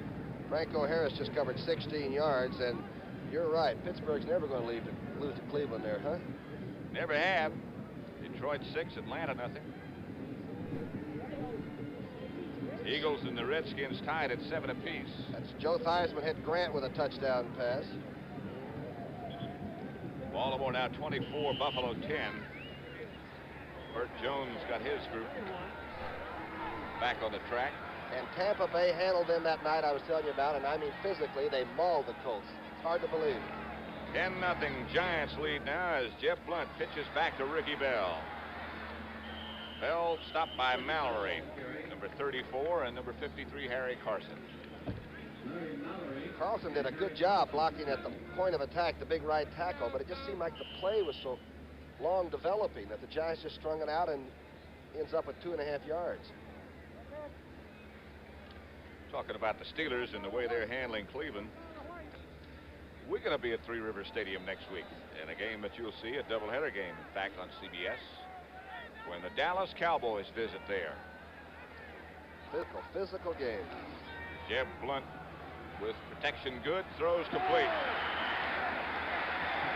Morris Owens again, the receiver, covered by Brad Van Pelt. I'll tell you, Patrick, Morris Owens catches the ball, and wherever it's thrown, about as well as any young receiver you're going to see. Here it is from the eye. Blunt setting up. He didn't have a lot of time, but he got it off in a hurry. Look at this catch. That's about the 4th one of those today where he's made it, and it hasn't been in the best possible position either. Morris Owens is from Arizona State, so you know his coaching background is very good with Frank Cush. Turning out good team after good team. Here's Ricky Bell looking inside and diving for good yardage. Stopped by George Martin. I'll tell you, if a group of Pirates ever take me, I hope it's this bunch down in Tampa that roam the sidelines, you know it? Yep. That ship's not going to sink.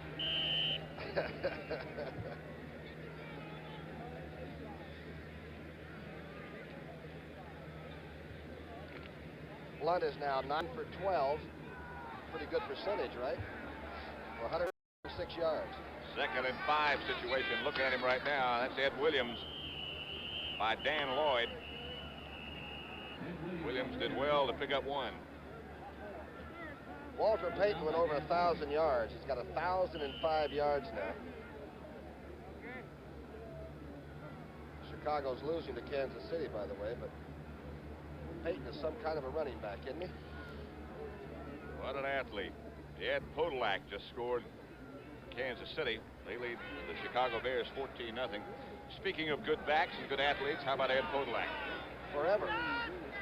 3rd and 4 here. Opziger in motion. Jeff Blunt throws. A flag goes down. Got to be a holding penalty, and it's got to be declined because that was 3rd down, and the Buccaneers will have to punt. I believe Rivas went after Gregory, and number 81 was breaking loose, and the left tackle just wrapped him up. I don't know. I was thinking about declining this. Would you? Not with a 10-0 lead, I wouldn't. Holding, 75, offense, decline, 4th down. You were right. Rivas, you were right. Dave Green will be back to punt for the Buccaneers. The last time this happened, the ball went about 15 yards over his head. The Giants recovered at the 1 and scored their touchdown. Reisig is the center. Beasley Reese and Bobby Hammond. I'll tell you, deep for the Giants. Beasley Reese has super speed. One of these days, he's going to do it on one of these. Good kick. Hammond's going to have this chance at the 20. And Bobby Hammond breaks inside and outside and finally goes down. The coverage by the Buccaneers is good. 42-yard punt.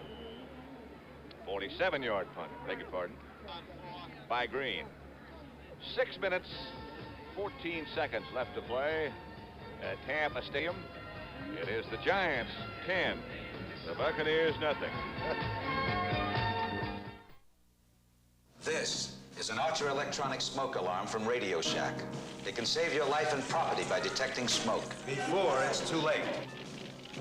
And alerting you with a loud, continuous horn sound. It's on sale now at only $21.88. A small price to pay for so much peace of mind. Protect your home or business today with a low-cost Archer electronic smoke alarm. Only at Radio Shack, a Tandy company.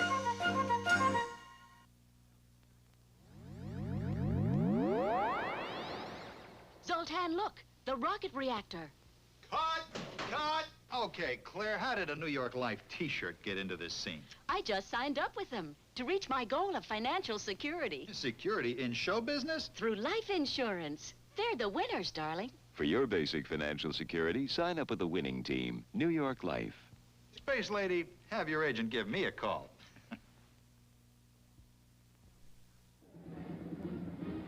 That team leads 10-0. The Giants over the Tampa Bay Buccaneers. One touchdown in this contest. That came after the Buccaneers snapped the ball over the punter's head. And the Giants took over at the 1-yard line. In 2 plays, Bobby Hammond scored. Joe Danello kicked a field goal and an extra point. That's it, 10-0. That's Doug Coder. Coder, who's been out with a ankle injury for a long time now, about 3 weeks, making his first appearance recently. Boy, what a super savvy football player he is, though. He's never going to get you 1,000 like a Walter Payton, but he can do a lot of things, and he's really improved his blocking the last year or so. Good pass receiver. Tell you what, this play, let's watch Gordon Gravel, the offensive left tackle, number 71, and see how he and Selman are doing. I'm sure you want to watch Gordon Gravel. What a set of legs.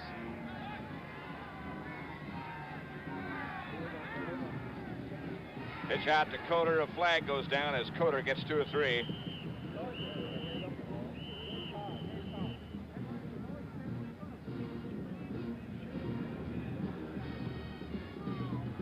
A violation against the Buccaneers. Lined up offsides.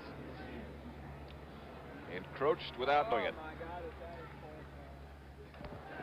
Offside, 76, defense, 2nd down.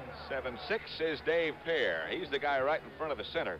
He's been inside of Chandler's uniform the whole game. Look at this. There he is. That's what Joe Green got so mad about. They call him offside. Look at this. Lining up offside about 4 times. Watkins is leaving the scene of the crime. Yeah. So it'll be 2nd down now and 3 at the 34. 10-0 Giants as Coder again gets the carry. And Doug gets the first down on a fine second effort. Dave Pear is the guy who finally made him down. Sometimes misdirection plays work pretty well against the 3-4 because it's all a reaction defense.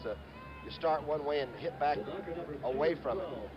Giants right now have things pretty much their own way, and even though the defense is playing solidly for Tampa, if they just don't make any mistakes, they feel like they can go ahead and get on the charter and go back home happy. Larry Zonka watching Larry Watkins. Doug Coder operate in the offensive backfield right now. Watkins the lone setback at the moment. Watkins threads his way for about 4 or 5. Leroy Selman wrapped himself around, and there's a little altercation going on downfield between Coder and somebody. Mike Washington, who is a pretty good pugilist in the secondary for Tampa, he and Coder sort of did a little ragged together. You'll see it here right to the, there, right there. Ooh. Washington's got a good elbow. Got to get them on the Sports Spectacular. My problem was I had a good elbow, but a glass jaw. The guy hit back. Personal foul, unnecessary roughness, number 40, 1st down. Against Washington. So it'll be a 1st down for the Giants. 4:31 left to play in the 3rd quarter. Giants 10, Buccaneers nothing. Line of scrimmage going to be the 42-yard line in Buccaneer territory. And both of the fouls we've seen were so needless because they had nothing to do with the play at all. They less 30 yards. It's a 1st down Giants right now, and Pisarcik gives back, fakes to Coder, and goes down under the rush. Dave Pear and Counsell Rudolph. Look at Counsell. Look at Dave Pear. Want to make sure I'm recognized. I wonder if they even shower with the offensive team, because this defensive club, they're abusive, they're tough. What a sack. Dave Pear still receiving congratulations. Thank you. Second down, long yardage, 18 to be exact for the Giants. Right at midfield is the football. Joe Pisarcik, the quarterback. Watkins and Coder, the running backs, and Pisarcik again will have to throw. He fakes a draw play. And again, he's got to take off, and there goes a flag down as Pisarcik runs. And finally goes out of bounds in front of the Giant bench by Jarris White. But a flag goes down, and the Giants have got to be called for holding.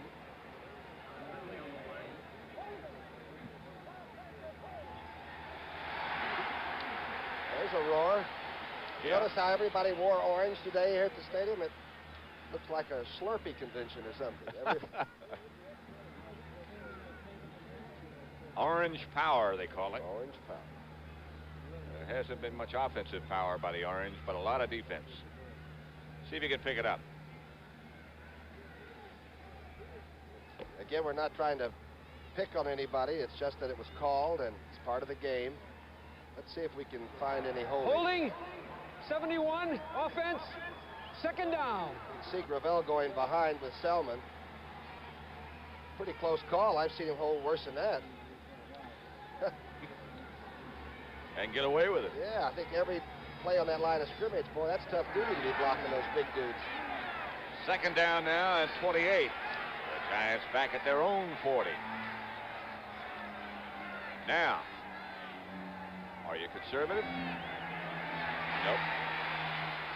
Gary Shirk underneath gets back to the 45 where they wrap him up, led by Dewey Selman. Boy, they do wrap you up and they get their hands on you, don't you? Dewey really inhaled the tight end. Dewey's listed at 250. His brother at 260. Here's another one back home. It's about 260, too. That's a full house. The porch leans to one side when they come home, I'll tell you that.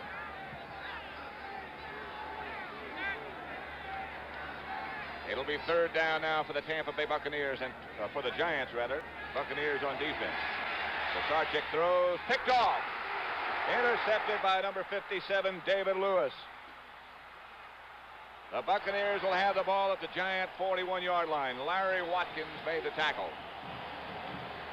The offensive unit charges on the field for Tampa Bay. 10-0, the Giants lead, but watch this. Hey, watch the position he gets, too. He really gets back in good shape on this. Lewis, he's tall. Got a little help from the secondary man who pulled down the receiver. In fact, he knocked him down. I'll tell you, this Tampa defense, they are rowdy. That's the name of the soccer team, in fact, isn't it? That's right. Wondering where I heard that before. On first down, Jeb Blunt gives to Ricky Bell, and Ricky Bell breaks into the secondary to the 30. Down to the 20-yard line, first down. Stopped by Ray Rhodes.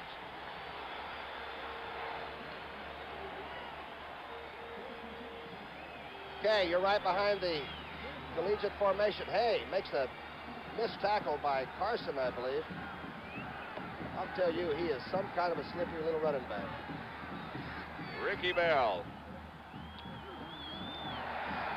He'll be the deep back of the eye. It's first and 10 for the Buccaneers at the Giant 29.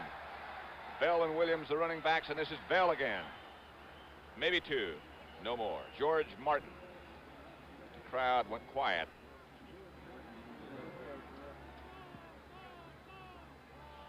Comes Higgins came in with a play.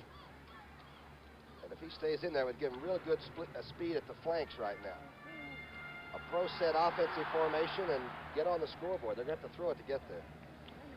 Bell comes out. Anthony Davis replaces him.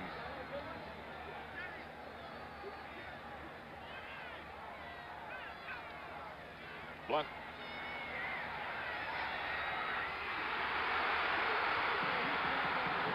Morris Owens stopped by Ray Rhodes, but Morris Owens made a remarkable catch.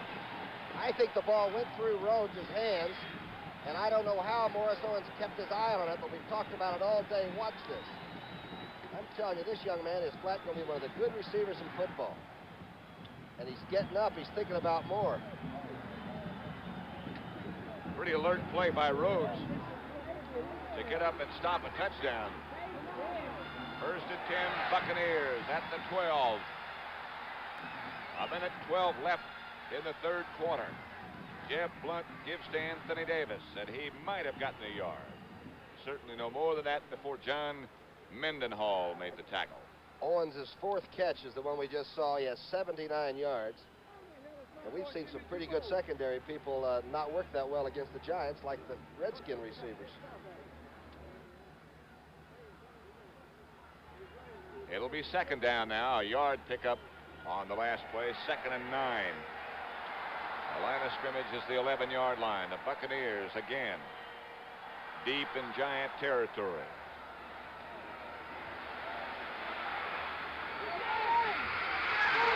Almost. Intended for Owens. Billy Bryant on the coverage. Great job of defense, though. Bryant really fought for the ball in the end zone. Now, the safety blitz came, and the Buccaneers picked it up pretty well. Ball is on target, but I'll tell you, Bryant is with him, right in his shadow. That's good defense. Does it seem to you that Blunt has trouble getting away from the center? Yeah, he does set up very slowly. Of course, Unitas used to, too. And he was reasonably successful. Yeah, once in a while. 28 seconds left in the third quarter. Giants 10, Buccaneers nothing. 3rd and 9. Blunt. Protection is good.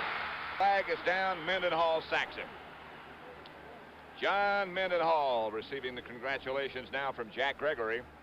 Flag went down.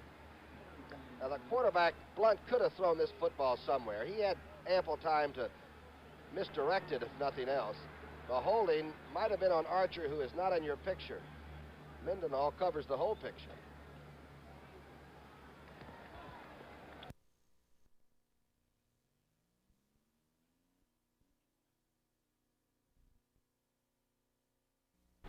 This one will be about a 42-yarder.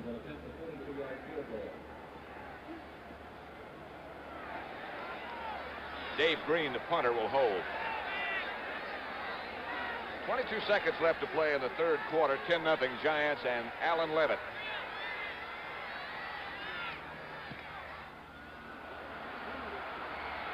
No good. You saw the indication. Nothing goes right. The Giants will take over at the line of scrimmage. Well, I can understand how if you're a real fan of this ball club, though, it's like a roller coaster. They do so many good things better than other people, and then the mistakes they make are really ridiculous. Particularly on defense, they're impressive. They've had their chances. CBS Sports presents an NFL doubleheader next week. Minnesota at Chicago. Tampa Bay will be at Detroit, Atlanta, New Orleans, and Philadelphia, St. Louis.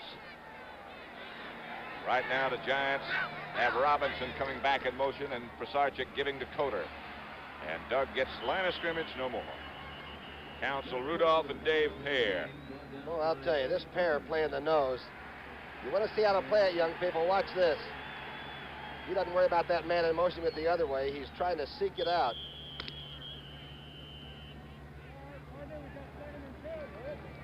They'll swap ends of the field now. That's the end of the third quarter with the score. The Giants 10, the Tampa Bay Buccaneers nothing. We now pause for a word from your local station. He's as wild as a Brahma bull. Charles Bronson in the television premiere of From Noon Till 3, Wednesday night on CBS.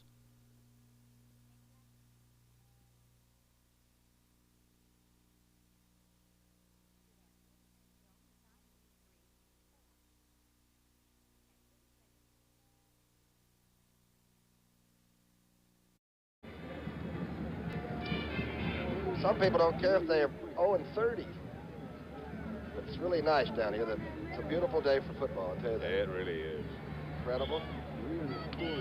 Bright sunshine, bright costumes. 10-0 Giants. 2nd and 11 the situation now. Giants have the football on their own 24-yard line. They lead 10-0. Pat Summerall with Tom Brookshire in Tampa. Watching the Bucks and the Giants and Doug Coder.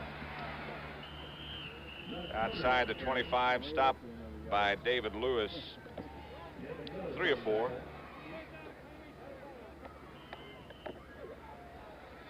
Time is the ally of the Giants. I might as well say it and get that one out of the way. I'm glad you did. There's Jennings is maybe we're just working on form. Boy, he's had a tremendous year punting. He really has. Lost his ball. Third down situation for the Giants. And the handoff is to Coder with a lot of room. And now it's going to be a first down situation for the Giants. Coder got about 15 yards, stopped by David Lewis. Good call. Chandler and John Hicks really do a job now. Watch to the right of your screen. Watch Hicks go through on the linebacker and take him right with wherever he's stunted and seal it off. Again, if you can catch a stunning defense stunning, you can do a job on it. They ran exactly the right plays. Good example of keeping your eyes open by a running back, too. Because Coder saw him going, and there he went. First down at the 43. Watkins and Doug Coder, the running backs. And Coder's going to get another crack. And again, he gets good yard. Lost the football. But the officials say no. It belongs to the guys in white.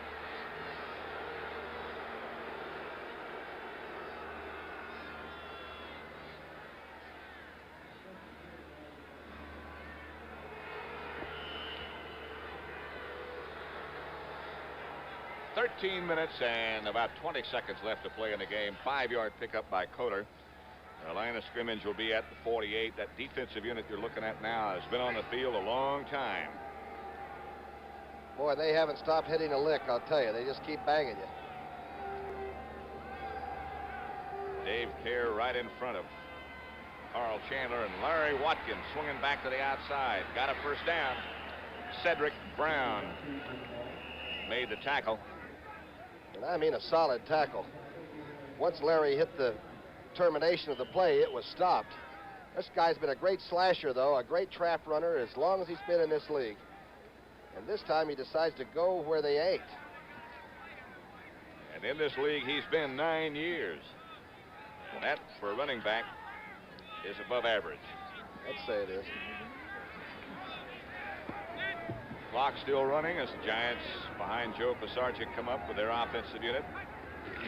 And it's Doug Coder looking for some place to go and can't really come up with one. Now it's on first down, so now make it second at the 44. Our friend David Pear again, and Selman. It's a group of wrestlers out there, I'll tell you, on the line of scrimmage. There's John McKay over in front of the Giant bench looking at things. Put up a John McVeigh, I'm sorry. McKay's on the other side. He might be sitting up here with us.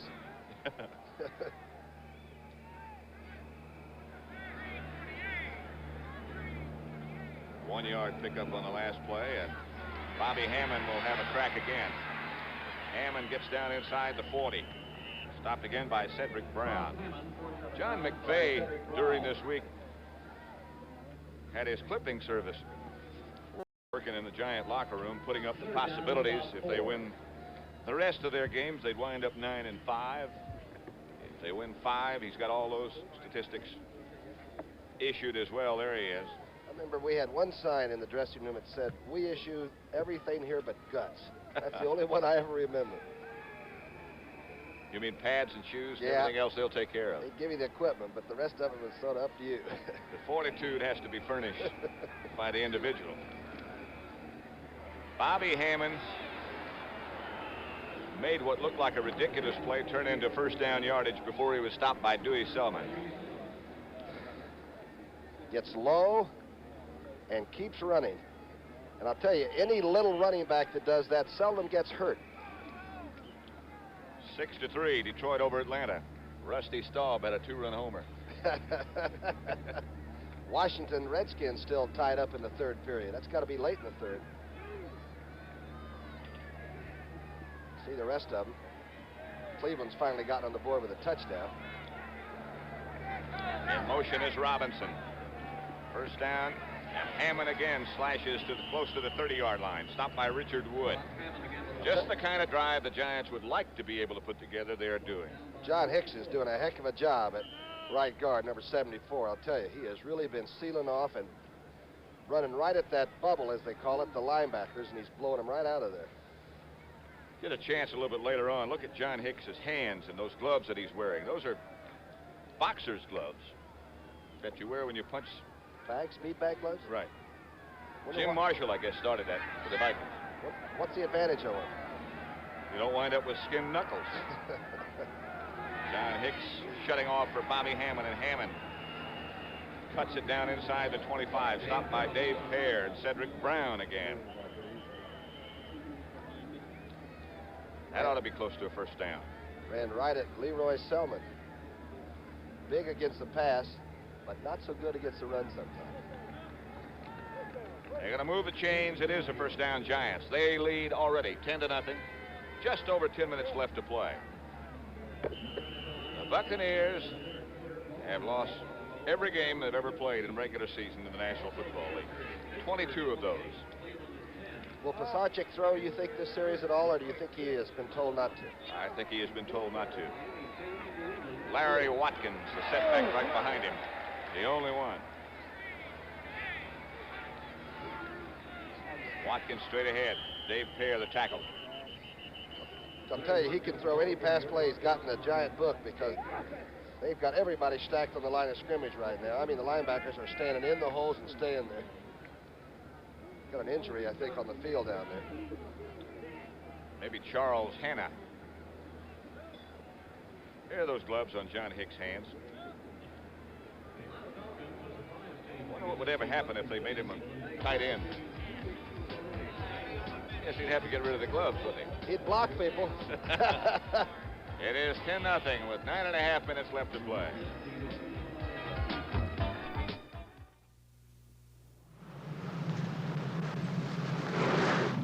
Sit tight, Pop. I'll pump myself.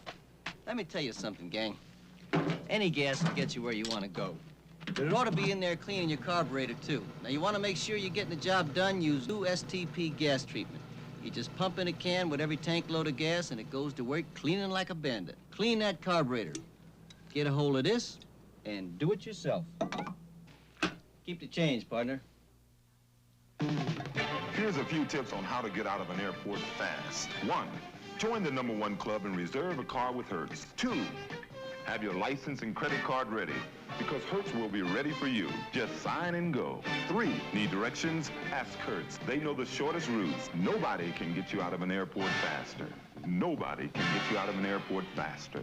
Go, Juice, go! Rent a Ford from Hertz. A superstar in rent-a-car. Right. Imprisoned by a mad scientist, Logan and Rem have to save Jessica from being brainwashed and losing her mind on Logan's Run, Monday at 8, 7 Central and Mountain Time. Charles Hanna is number 73 for the Buccaneers, being assisted off the field. And that's sad to see. Knee problems, I'm sure, for Charles. Yeah, big young player. John Hanna, of course. Big brother's quite an earth mover with New England. It is second down for the Giants. The ball at the 21-yard line of the Buccaneers. The Giants already lead 10-0, and they're moving again. Bobby Hammond behind the blocking of Larry Watkins, and he got 3 or 4. Dave Pear again made the tackle. Danello was warming up on the sidelines a moment ago, and again, I think you're right. Pisarcik probably has been told not to throw. I sure would like to get momentum out of a game that's been pretty perfunctory as far as they're concerned. Ed Marshall, one of the wide receivers. Number 87, of course, is Gary Shirt. And number 9, the quarterback, Joe Pisarcik. Handoff to Hammond. Hammond breaks a couple, and finally the Buccaneers swarm on him. He fumbles the football. Buccaneers have it, and the Bucs are coming back with it. The Tampa Bay Buccaneers recover Bobby Hammond's fumble, and the ball is outside the 35 to the 37.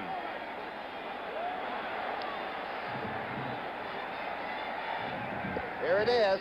Hammond now over 50 yards rushing, keeps fighting for the extras. Man, they really tackle in that secondary. Cedric Brown is the guy who winds up with the football. He's the young man from Kent State that some people think is going to be an all-pro safety man in this league. Larry Watkins finally made the tackle. But the Buccaneers have the football after the Giants were in what appeared to be command. The penalty goes against the Bucs after the recovery, so they'll maintain possession. But you saw the indication. Giants had a 64-yard drive just stopped. That's a pretty good drive they had going on the ground.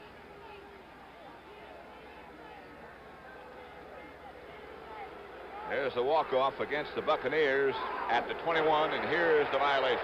Personal foul, unnecessary roughness on the run back. First down, Tampa Bay. Jeb Blunt is number 17, the quarterback for the Buccaneers. They have 8 minutes and 16 seconds to work with in an effort to get on the scoreboard. Giant is down. That could be Pisarcik. It is. Went over in that area to try to make the tackle, I think. The Giants' other quarterback, of course, is Jerry Goldstein. And Pisarcik is up. He's wobbly, though. I'll tell you, somebody really worked him over. What's that? Maybe that was where the personal foul was. It must have been adequate. At the 21, Jeb Blunt fakes, steps, fires. Got it. Isaac Higgins made the catch. They've got speed. They got speed on the outside, and I'll tell you, young Blunt throws the perfect pass. He still does not have a touchdown pass, but I'll tell you, for a starter, this is some throw. And I mean, it was pretty well covered by Stanky and I think Clyde Powers. Great catch by Higgins, but the throw was incredible. 56-yard pass completion from Blunt to Higgins. And all of a sudden, the Buccaneers are deep in Giant territory at the 23. It is 1st and 10, 7:45 left to play. Blunt's longest pass play before that was 29 yards. That's got to be a big turn on for the young man. He really threw it well. You can almost see it when they come out of the huddle. What a lift that was. Jeb Blunt, quarterback. Anthony Davis and Ed Williams behind him. It's Ricky Bell, not Davis. Batted down. No question but that Blunt had his arm going in throwing motion. Jack Gregory and George Martin, the two defensive ends, applied the pressure. There's Pisarcik. Blunt is now 11 for 15 for 176. Must have taken a shot to the head. Pisarcik, I mean. Several. Yeah. Blunt, by the way, had Ricky Bell open in the flat, and sometimes young quarterbacks just don't know where to dump it yet, you know, and Tarkington does, or used to. 2nd and 10. At the 23, the line of scrimmage. The Giants showing blitz. We'll see if they come. A draw play to Ed Williams, got maybe to the line of scrimmage. And no more before Troy Archer made the tackle. Number 77 from your school is a good player. Miami 10, New England 3. The tie salesman just kicked a 33-yard field goal, Garo Yepremian. Los Angeles all over Green Bay. That's 17-0 early. Second quarter, that is. That's in Milwaukee. Jeb Blunt, amidst confusion, calls a timeout. Probably wisely. That means they only have 2 left. We have 6 minutes and 44 seconds left to play. 3rd down and 12 for the Buccaneers. The ball at the 25. Now you've got Higgins and Morris Owens. You know they can fly. You take out the big blocking fullback, put one of the smaller backs in there, and throw the football. Get a 5-man pattern going if you want to, and gamble with that defense a little bit. I tell you, they've got some talent on this team.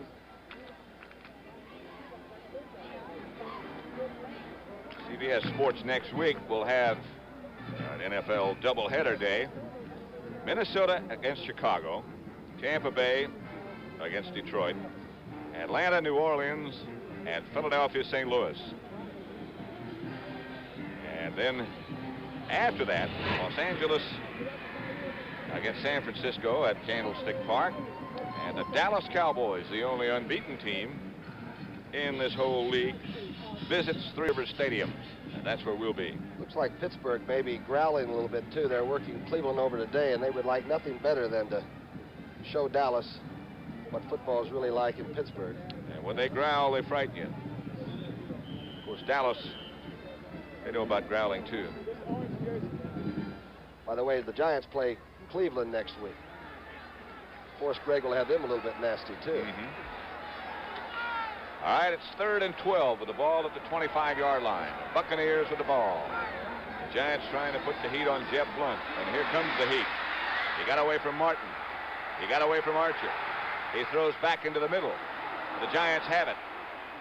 Larry Mallory made the interception for the Giants, and now he's out of bounds at about the 15-yard line. But the Giants will take over.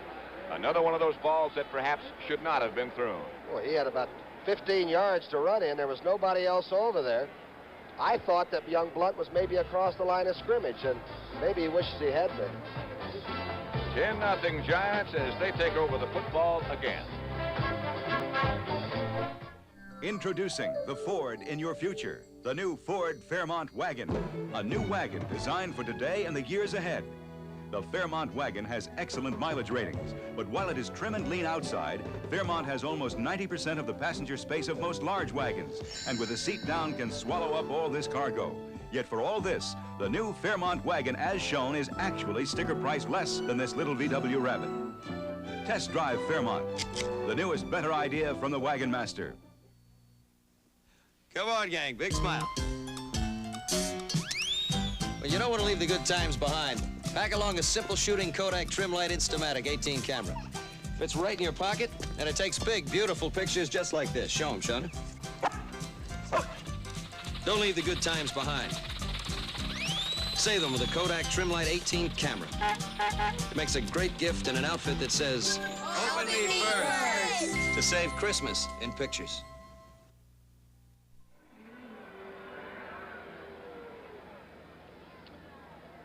The Giants have the football at their own 10-yard line. 6 minutes, 29 seconds left to play. They lead 10-0.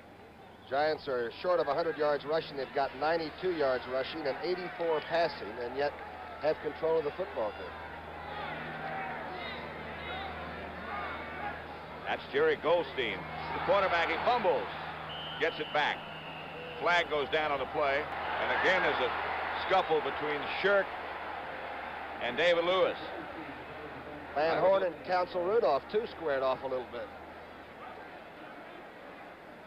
You know, the Tampa defense is being leaned on so much that they have to overreact a little bit. I can understand how they get so frustrated at losing and playing well. They probably are doing extra things that you just don't do. They're out there so long. Offside, 76, defense, first down. Dave Pear again lined up offside. That's an aggressive spirit to start with. There was the fumble. First running play by Goldstein in the game. First running play, first recovery, first play, 1st and 5. Watkins dips inside and dips back outside and dives for a first down. Larry Watkins. Just over 6 minutes left to play in this game. The Giants 10, the Buccaneers nothing. Washington, the safety man, and Shirk had words again after making contact. The Buccaneers have been shut out, as Tom Brookshire pointed out before, 8 times in their 22 losses. If they lose by this score now, that'll be 9 times in 23 losses. Well, talk about stats. One of the guys before the game said they have won 1 coin toss. Doug Coder swings around behind good blocking behind Doug Van Horn. A play that looked like it might really develop into something didn't get much. Mark Cotney made the tackle. Well, I'll tell you, that defense, they are really angry out there right now. You can see them as the shadows get a little bit longer, but they're all teed off, and they're still hitting a lick, I'll tell you. Somebody was criticizing the Buccaneer efforts to John McKay, talking about what a good defense they had and how little offense they had. And McKay said, hey, wait a minute, I coach the defense too. That's right. Second down. Watkins wrapped up at the line of scrimmage. Dewey Selman made that tackle.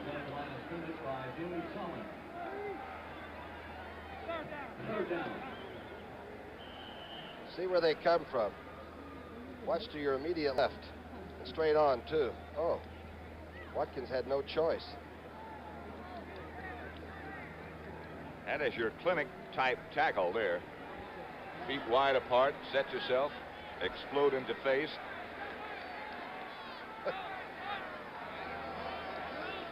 Third down. Doug Coder. Not near first down, and we'll get a look now again at Dave Jennings. Leroy Selman made the tackle. Plaudits, congratulations, accolades to the Buccaneer defense. They're tough. You know, it'd be tough to go out to dinner in your hometown after losing 22 or 23 in a row or something. You know, you get the table by the service entrance or something. There's Dave Jennings, number 13, the NFC's leading punter. A winner at one time of punt, pass, and kick competition. A grounder. He still gets off a decent kick. Isaac Higgins lets it bound toward the sideline, and finally it does go out of bounds. That snap bounced about 5 yards in front of him. So we got just over 4 minutes left to play. 4 minutes, 1 second left to play in this contest. The Giants, 10. The Tampa Bay Buccaneers, 0. Dribbles to the top of the key, shoots, good. The pitch, a swing and a miss, strike 3. Ever want to watch two things that are on at the same time? Well, now you can, because Sony's revolutionary Betamax deck, which hooks up to any TV set, can actually videotape something off one channel while you're watching another channel. With Sony's Betamax, you won't miss a thing. A triple play. You've just seen a triple play. No, I didn't. You don't see those very often. To get ahead these days, you got to keep on your toes. So I've got something to keep my competition flat-footed. Sunoco's penny pinching pump. It has 190. The gas is made to sell below my regular, and 220, the gas that sells below my premium. So if your car runs on regular or premium, my pump can save you money on quality gas. Listen, if I don't want you to go right by me, I got to do right by you. Sunoco's penny pinching pump can fill up your tank for less. That's my way of being very friendly.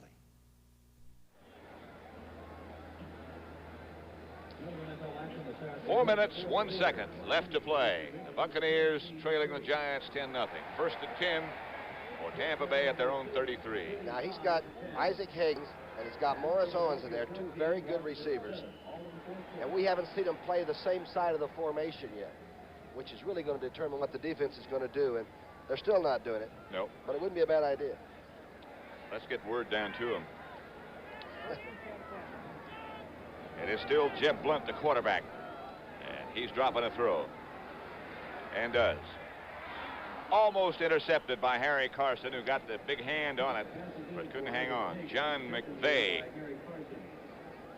watching his team perhaps win their 4th of this year. They've lost 5. They beat the Redskins twice. In fact, he's beaten the Redskins 3 times in a row since he's taken over the Giants, right? That's correct. Never lost to George Allen, in fact. George Allen must be on a psychiatrist's couch during the week wondering what's going on. Before he took over, the Giants had never beaten George Allen. It's quite a record. 10-0 in this game. To beat George is to love George. I don't know about that. Jeb Blunt throws. Complete to Lewis Carter. And Carter gets out enough for a first down, stopped by Dan Lloyd and Brad Van Pelt. He's got great talent. Carter's the former Maryland back that can play football, and he's carried the ball only 15 times this year. We're not trying to second guess all the time, but they have some, I think, young talent that just has to mature and come along, but it's there. Carter's 5'11" and 210. 3rd year for him. And he does have talent. He got a first down for the Buccaneers. We have just over 3.5 minutes left to play now. And Jeb Blunt drops to throw. Does. Thought. No good. As Morris Owens, who made the catch, but he couldn't get both feet down in bounds. Well, I'll tell you one thing. He looked right back into the sun and tried to get his feet down. He's a classy-looking young receiver. He is. Here's Blunt. Seems to be setting up a little quickly now, which is good. Almost. And I'll tell you, it's a good pattern. Good throw. Giants come in with extra defensive backs. Beasley Reese comes in, and Ernie Jones comes in. And out goes Dan Lloyd, and out goes Harry Carson. You know, Patrick, they got Mike Barilla, and then they had Gary Huff, and they started falling, you know, cut down like wheat during the preseason. And this young man, Blunt, is the 5th starter they've had at quarterback this season. They had Randy Hedberg for a while. And then, not Gardner Dickinson, but they had somebody else in between. Parnell Dickinson. You say so. Gardner may be next. 2nd and 10. And this is Jeb Blunt being taken down by Troy Archer and finally throws. His arm went forward, no sack, no intentional grounding. He was looking out for Lewis Carter. 2 roommates had him, though, didn't they? Yep. Archer and Gregory. Can you imagine those 2 trying to get up and shave, get everything ready in the same room? One of them's got to stay in bed. That's right. I really hadn't thought about that. No, I know. Would be crowded. At the 44. And they neither one look like they've ever shaved anyway. Jack knows all about the soybeans. He's got a farm in Mississippi. Right. Here's Jeb Blunt. Down he goes. George Martin got the big hand on him, and the sack goes to George. The reason number 70, Carlson, is just standing there, the offensive tackle, is because he had pretty good position on Martin, but the quarterback had to try to bail out of it. It's good to get this big guy back, though, after the knee problem, after that opening game against the Redskins. He's quite a competitor, and I think he'll be part of that scene up in New York for a long time. Good player. Solid. Beasley Reese and Bobby Hammond back in anticipation of Dave Green's punt.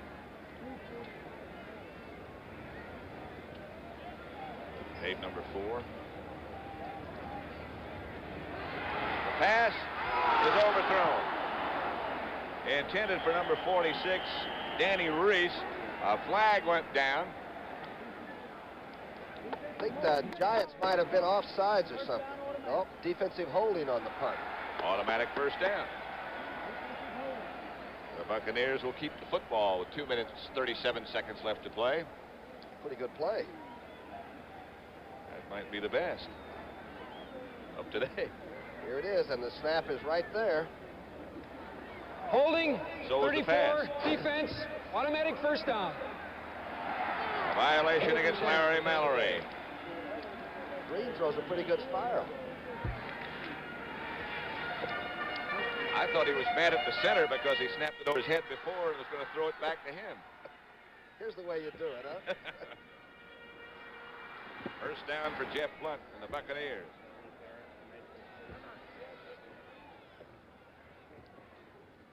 Fake draw. Long throw. Again, Harry Carson almost came up with the interception, got the hand on it. He's playing good, too. He was 20, 25 yards downfield than Carson was, and obviously young Blunt didn't think that a middle linebacker could get back that deep. Even faked a draw to try to hold him there. I was talking to Jeb Blunt's father before the game. He lives out in Texas. And I asked him why he came, and he said, well, we just wanted to surprise old Jeb. So he just got in their plane and flew over, Just got in his airplane and flew down.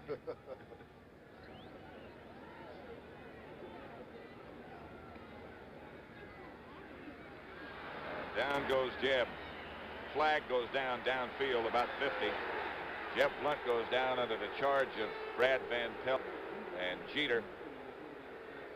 Harry Jeter all over him. The flag is down at midfield. I think Carson blitzed and really got the young quarterback by the horns and shoved him around. Violation is against the Giants. Roy Archer standing there with his hands on his hips. Let's see what happens. See if you can pick out an infraction. The fellow over the center, Isaac, that is Carson, and he's coming. Watch 53 collar the quarterback. Illegal use of the hands, number 10, defense, automatic first down. I mean, that is a corralling. He couldn't even trip himself and get down. He was trying to fall. The violation was against Brad Van Pelt, and it'll be first down for the Buccaneers, just shy of midfield. The score is 10-0. The Giants over Tampa Bay. And Jeff Blunt is going to throw. Going deep. Caught. Morris Owens at the 10. Back there with him was Bill Bryant. Owens out of bounds at the 10. You couldn't throw the ball better and have it turn out like that, because Owens and Bryant are going straight up. The young quarterback knew who he wanted, his favorite receiver, and one of mine too. Watch the young receiver come back, and Bryant goes on by. Morris Owens could play football. A lot of it. For anybody. It'll be first and goal for the Buccaneers, just inside the 10-yard line. 2 minutes, 18 seconds left to play. Buccaneers have 2 timeouts left. Giants have all 3 of theirs. That Morris Owens grew up on Charlie Taylor movies. I bet out of Arizona State that's what he watched. Well, you couldn't study a better movie. On first down, Blunt drops, spins, fires. Going to be out of the end zone. No matter what. Bill Boone Bryant back there with him. Is that a flag down in the end zone there? Yes, it is. And the Tampa Bay Buccaneer players say it's against the Giants. And if it's in the end zone, it'll be first and goal inside the 1. It is. It is. Defensive holding. Threw it where Bryant was making contact with Owens, but I don't know if it was Bryant that actually was caught for holding or not. He was shoving, I think. Violation took place. Holding, back. 22, defense, automatic first down. Automatic first down, and they move it just inside the 5. It did not take place in the end zone. It was Rhodes, the right cornerback, working his man over, and Tampa could get their 5th touchdown of the season. 2 minutes, 12 seconds left to play. The Buccaneers trying. Ed Williams to about the 3. Clock running. We'll have the 2-minute notification very shortly. They probably won't call a timeout because of that. That'll stop it anyway. The Giants on a touchdown by Bobby Hammond and a field goal by Joe Danilo lead the Buccaneers 10-0.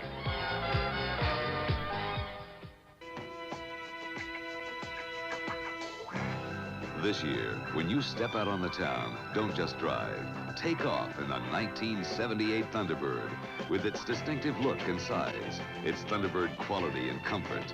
And it comes at a down-to-earth price of $58.08 with automatic transmission, power steering, power brakes, V8 and more. Flight test the 1978 Thunderbird. When America needs a better idea, Ford puts it on wheels. From Maine to California, you sit atop a rig with 13 Ford speeds and 300 horses. And when the run is over, that's when Miller time begins. Time to stretch out and head for the best tasting beer you can find. America's quality beer, Miller High Life. If you've got the time, you've got the time. We've got the beer, Miller Beer. There is some joy in Tampa now. Looks like an old game at Yankee Stadium when you and I played, huh? Nobody was dressed that scantily. We used to have auto mechanics on the sidelines, you know?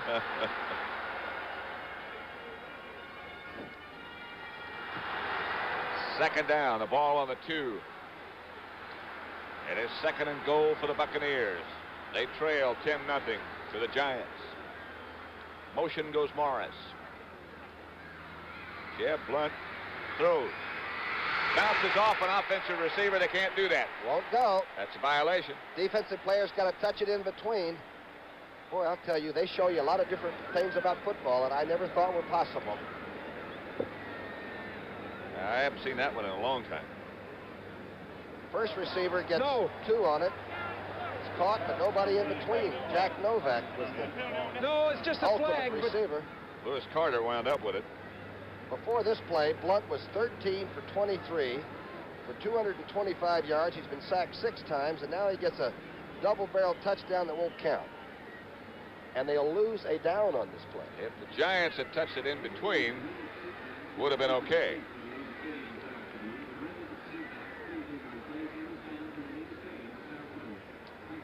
So it's 3rd down, 2 yards to go. The ball still at the 2. That cost them a down.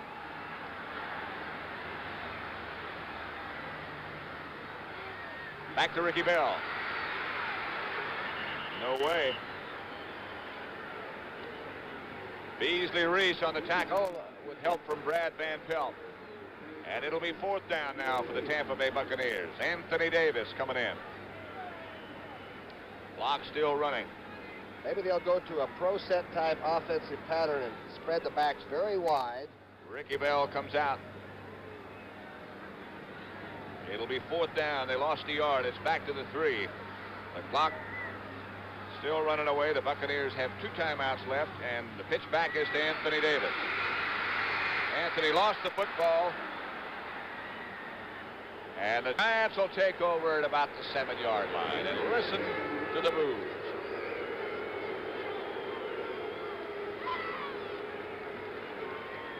Tampa Bay is going to go through another game without scoring a touchdown, it looks like. Here it is from the I formation. And I'll tell you, you don't make too many people move around on defense when you come out and line up in that I. There's the fumble. Giants are all over it. And Tampa Bay has still scored 4 touchdowns in 1977. The offense has scored 3. Giants take it over. They lead 10-0. A touchdown by Bobby Hammond after the Giants saw the snap from center for the Buccaneers go over the head of punter Dave Green. He retreated all the way back to his 1-yard line where the Giants took over, and 2 plays later Bobby Hammond scored. Joe Danello kicked the field goal, and that was it. And Patrick, this bunch in the orange and white, that defense has played as hard and as nasty as you can play the game of football. Just stop and think about how the Giants scored. You really couldn't say that was against the defense, could you? Nope. John McVay saying, get the engine started. He's just checking on also the fact that the Buccaneers just have 1 more timeout left. It is 10-0. The Giants over Tampa Bay. We have that much time left, 1 minute and 7 seconds.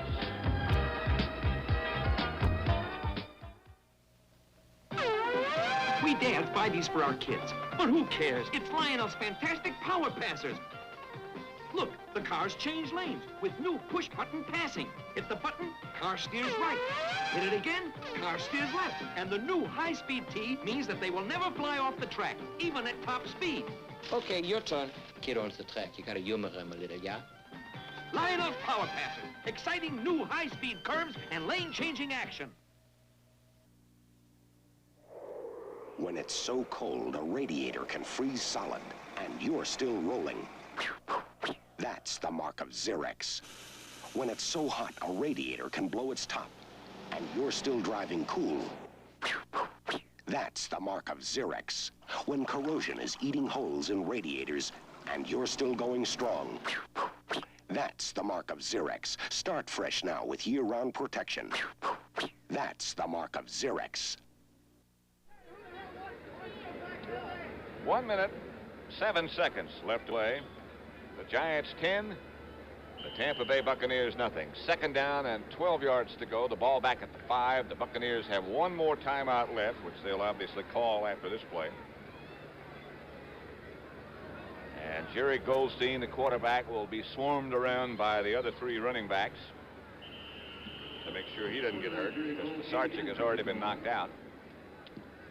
Pat, the only thing, if this kind of a losing streak is mysterious to you and me, and we've watched them do just about everything that you can do in a crucial moment wrong, think how John McKay and that staff, Billy Nelson, all must try to go in and get a game plan and think about, because they do a lot of things very well. It's the things they do badly are come at such a heck of a time for them. You look at the book on Jeb Blunt, and it's pretty good. You look at the 225 defense, yards, a pass it. look at the defense, it's pretty good. But you don't see any points on their side of the scoreboard. And you lose a lot of games like that. Yeah, if you make an unsportsmanlike job, it should be when the other team is standing for the Star-Spangled Banner or something. You know, it's most of the mistakes that the Buccaneers made were when they had little to do with the play itself at all. There were some key penalties. There were a couple of perhaps bad judgments. There was a bad snap from center that really was the key to the whole thing, because that led to the Giant touchdown. Were it not for that, it would be 3-0. And the Giants now on 3rd down, and the Buccaneers have no timeouts left. So it'll be 4th down, the clock's still running. They cannot run out the clock. They've got to punt it. I sort of like the owner, Mr. Culverhouse's explanation, though, that he's going to go with John McKay, and the 5-year contract is only in its 2nd year, and you don't suddenly change horses and decide, well, let's go for a bunch of old-timers that might not have any future. I suppose you just have to wait. It's like going to a prep school. Hugh Culverhouse, the owner of these Tampa Bay Buccaneers, is just a fine gentleman. John McVay looking on. Got the chance to talk with Mrs. Vince Lombardi, Marie, before the game, who looks great. As always. Yeah. Lovely lady. Super. Dave Jennings, after getting all of his instructions, started to come out, then went back. What's this about? You know, whenever I see Marie, though, I get a pang. It hits me deep. Oh, yeah. You know that?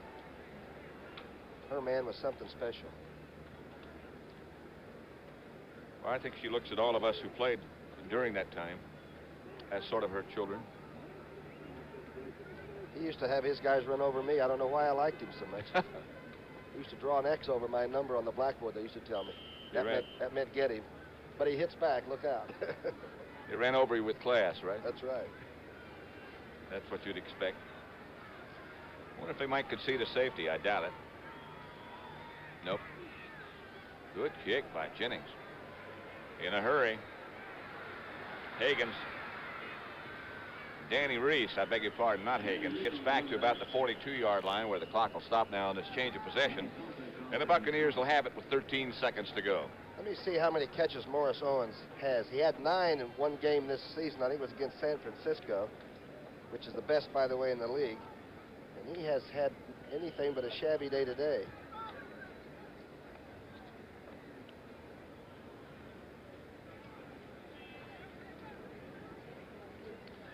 Buccaneers still have Jeb Blunt at quarterback. They still trail 10-0. They have 13 seconds with which to manufacture something. A flag goes down on this play as Blunt has to run for his life, directing traffic, and he'll run out of bounds with 5 seconds left to play. The flag goes down, however. Blunt got enough for a 1st down, and now there's a little confrontation over in front of the Buccaneer bench, but that's going to be quieted and settled. Brad Van Pelt and Harry Carson, the Giants, involved. Morris Owens has 5 catches for 98 yards. Offside. Offside, Giants. 10-0 the score. Little offense generated by anybody. But you know, a sense of humor is really a sense of proportion, really, about things. And John McKay maintains the sense of humor. His Monday press conferences have got to be some of the most satirical wit ever, wouldn't you say? Has to be. Satirical is the right word, too. They're standing and looking, and Blunt throws. And the interception is by Clyde Powers as the Giants pick it up, and there goes Clyde Powers. Clyde Powers finally goes out of bounds Powers wound up lateraling to Ray Rhodes, and it was Rhodes who finally went out of bounds. Powers made the interception. So, there, ladies and gentlemen, is your final score. The Giants 10, the Tampa Bay Buccaneers nothing. Giants now 4-5, the Bucs 0-9.